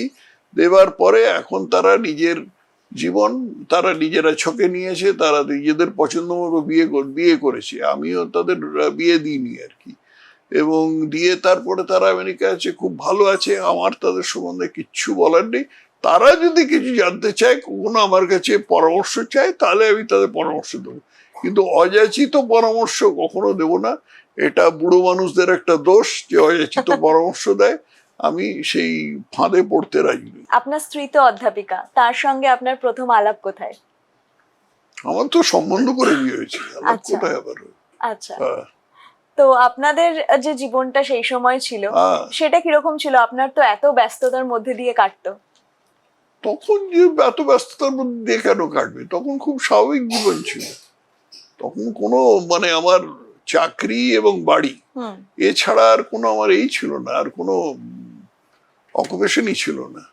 আপনি তো ইঞ্জিনিয়ার থেকে অধ্যাপক থেকে রাজনীতি, এবং রাজনীতির পর আপনি হয়ে গেলেন রাজ্যপাল, এবং এখনো আপনি সক্রিয় রাজনীতিতে আছেন। আপনি নিজেকে কিভাবে দেখতে চান? লেখকটা বললে না? হ্যাঁ, একদম। তার পাশাপাশি এতগুলো বই লেখা, তা আপনি নিজেকে কিভাবে দেখতে চান? আমার মনে হয় না আমাকে কেউ একটা রাজনীতিক হিসেবে খুব একটা মনে রাখবে, কিন্তু আমার তো খুব বেশি দিন আর নেই এই পৃথিবীতে আয়ু। কিন্তু আমার মনে হয় না আমি চলে যাওয়ার পরে আমাকে এই সমস্ত কারণে মনে রাখবে, ইঞ্জিনিয়ার হিসেবে বা রাজনীতিক হিসেবে বা আইনজ্ঞ হিসেবে। কিন্তু আমার লেখক হিসেবে আমার বইগুলো তো থেকে যাবে, এবং লেখক হিসেবে আমাকে মনে রাখলেও রাখতে পারি। আচ্ছা, আমি যদি জানতে চাই, আপনার জীবন যেহেতু এত কিছু অভিজ্ঞতার মধ্যে দিয়ে গেছে, গোল্ডেন পিরিয়ড কোনটা, তাহলে আপনি কোন সময়টাকে উল্লেখ করবেন? এটা একটু কঠিন প্রশ্ন। গোল্ডেন পিরিয়ড আমি এক নম্বর হচ্ছে যে আমি যে বেঙ্গল ইঞ্জিনিয়ারিং কলেজে পড়তাম 1961 সাল থেকে 66 সাল, সেটা আমার মানে অসাধারণ সময় ছিল, মহা আনন্দের সময় ছিল। তাই হস্টেলে থাকতাম এবং মানে খুবই আনন্দে ছিল। হস্টেল লাইফটা একটু গল্প যদি করেন, বন্ধুদের সঙ্গে কেমন মজা হতো? দারুণ মজা হতো এবং তাদের সঙ্গে এখনো সম্পর্ক অটুট আছে। আচ্ছা, সেই বন্ধুত্বের মুহূর্তগুলো সেই কলেজ লাইফে কিছু মনে আছে? হ্যাঁ, বন্ধুত্বের মুহূর্ত কলেজ লাইফে মনে হয় যে সেগুলো আর আমি বলতে চাই না, সেগুলো বলার মতো নয়। যে কোনো একটা যেটা আপনার মনে আছে। আমরা তখন তো অন্য এইসব ছিল না, স্মার্টফোন টাটফোন এগুলো ছিল না, টিভিও ছিল না, শুধু রেডিও ছিল আর সিনেমা ছিল। এবং আমরা মানে প্রাণ ভরে সিনেমা দেখতাম। আমার মনে আছে একটা সপ্তাহ, এক আধটা সপ্তাহে যখন সপ্তাহে 7টা সিনেমা দেখেছি। 7টা? হ্যাঁ, মানে প্রত্যেকদিন একটা একটা করে? প্রত্যেকদিন একটা একটা করে, একদিন হয়তো 2টো দেখেছি এরকম। শিবরাত্রির দিন তো আমরা তো হাওড়ায় তো হলগুলো, হাওড়ার হলগুলোতে অলকা বলে একটা হল ছিল, এখন আছে কিনা জানি না। সেই অলকাতে শিবরাত্রির দিন সারা রাত সিনেমা হতো, সারা রাত 3টে সিনেমা হতো। আচ্ছা, 3টে সিনেমা আমরা দেখেছিলাম। কলেজ পালিয়ে কখনো সিনেমা দেখতে গেছেন? না না, কলেজ পালাবার কোনো প্রশ্ন ওঠে না, কলেজ তো রেসিডেন্সিয়াল কলেজ। আচ্ছা, হ্যাঁ। আমি একদম শেষে আপনার থেকে জানতে চাই যে এই মুহূর্তে তরুণ প্রজন্ম যারা রাজনীতিতে আসতে চায়, দেশের জন্য কিছু করতে চায়, তাদেরকে আপনি কি পরামর্শ দেবেন? প্রথম পরামর্শ এটা দেব যে সংসার চালাবার বা তাদের নিজেদের পেট চালাবার মতো এবং মোটামুটি ভদ্রভাবে থাকার মতন একটা ব্যবস্থা করে যেন তারা রাজনীতিতে আসে। তারা যেন রাজনীতিকে একটা মানে রাজনীতি করেই খাবো এরকম যেন একটা পরিস্থিতি না নিজেদের জন্য তৈরি করে আর কি। কিছু কিছু লোক করবেই, তার মধ্যে দোষেরও কিছু নেই, কিন্তু বেশিরভাগকে আমি বলবো যে তারা যেন এই রাজনীতিটাকে পেশা হিসেবে গ্রহণ না করে, তাদের নিজেদের একটা সংস্থান হোক। এটা এই একটা জিনিস আমরা দেখতে পাই যে রাজনীতিক নেতাদের মধ্যে প্রচুর সংখ্যায় উকিল আছে। তার কারণ হচ্ছে উকিলদের এই সুবিধাটা আছে, ডাক্তারও বেশ কিছু আছে। এরকম যদি কোনো পেশায় থাকে তাহলে রাজনীতি করতে খুব সুবিধা হয় এবং কেউ বলতে পারে না যে আপনি রাজনীতি করে খান, রাজনীতি না করলে কি করতেন। তো এটা একটা খুব গুরুত্বপূর্ণ প্রশ্ন। দ্বিতীয় কথা হচ্ছে যে আমি চাইবো যে যারা আসবে তারা যথেষ্ট শিক্ষিত হয়ে আসবে, তারা যে দলেই যোগ দিক না কেন সেই দলের আদর্শ সম্বন্ধে ওয়াকিবহাল হয়ে আসবে, এইরকম আর কি। খুব বেশি কিছু বলার নেই। তার কারণ হচ্ছে রাজনীতি এমন একটা জায়গা যেটা এক সময় থেকে আরেক সময় অনেক পার্থক্য হয়। অতএব এখন যেটা আছে সেটা ভবিষ্যতে হবে এমন কোনো কথা নেই। আমি যখন রাজনীতিতে ঢুকেছি তখন যেরকম পরিস্থিতি ছিল, এখন পরিস্থিতি তার থেকে অনেক ভিন্ন। অতএব আমি এর চেয়ে খুব বেশি আর কিছু বলতে চাই না। থ্যাংক ইউ সো মাচ আমাদেরকে সময় দেওয়ার জন্য, আড্ডা স্টেশনকে সময় দেওয়ার জন্য। আপনারা যারা আড্ডা স্টেশনের কন্টেন্ট পছন্দ করছেন, আমাদের জানাচ্ছেন, তাদের সকলকে জানাবো অনেক অনেক ধন্যবাদ। এইভাবেই আমাদের পাশে থাকুন, আর অবশ্যই আমাদের কন্টেন্ট ভালো লাগলে সেটা শেয়ার করুন, লাইক করুন, চ্যানেল সাবস্ক্রাইব করুন। আপনাদের একটা সাবস্ক্রিপশন কিন্তু আমাদের জন্য ভীষণ রকম important. Thank you so much.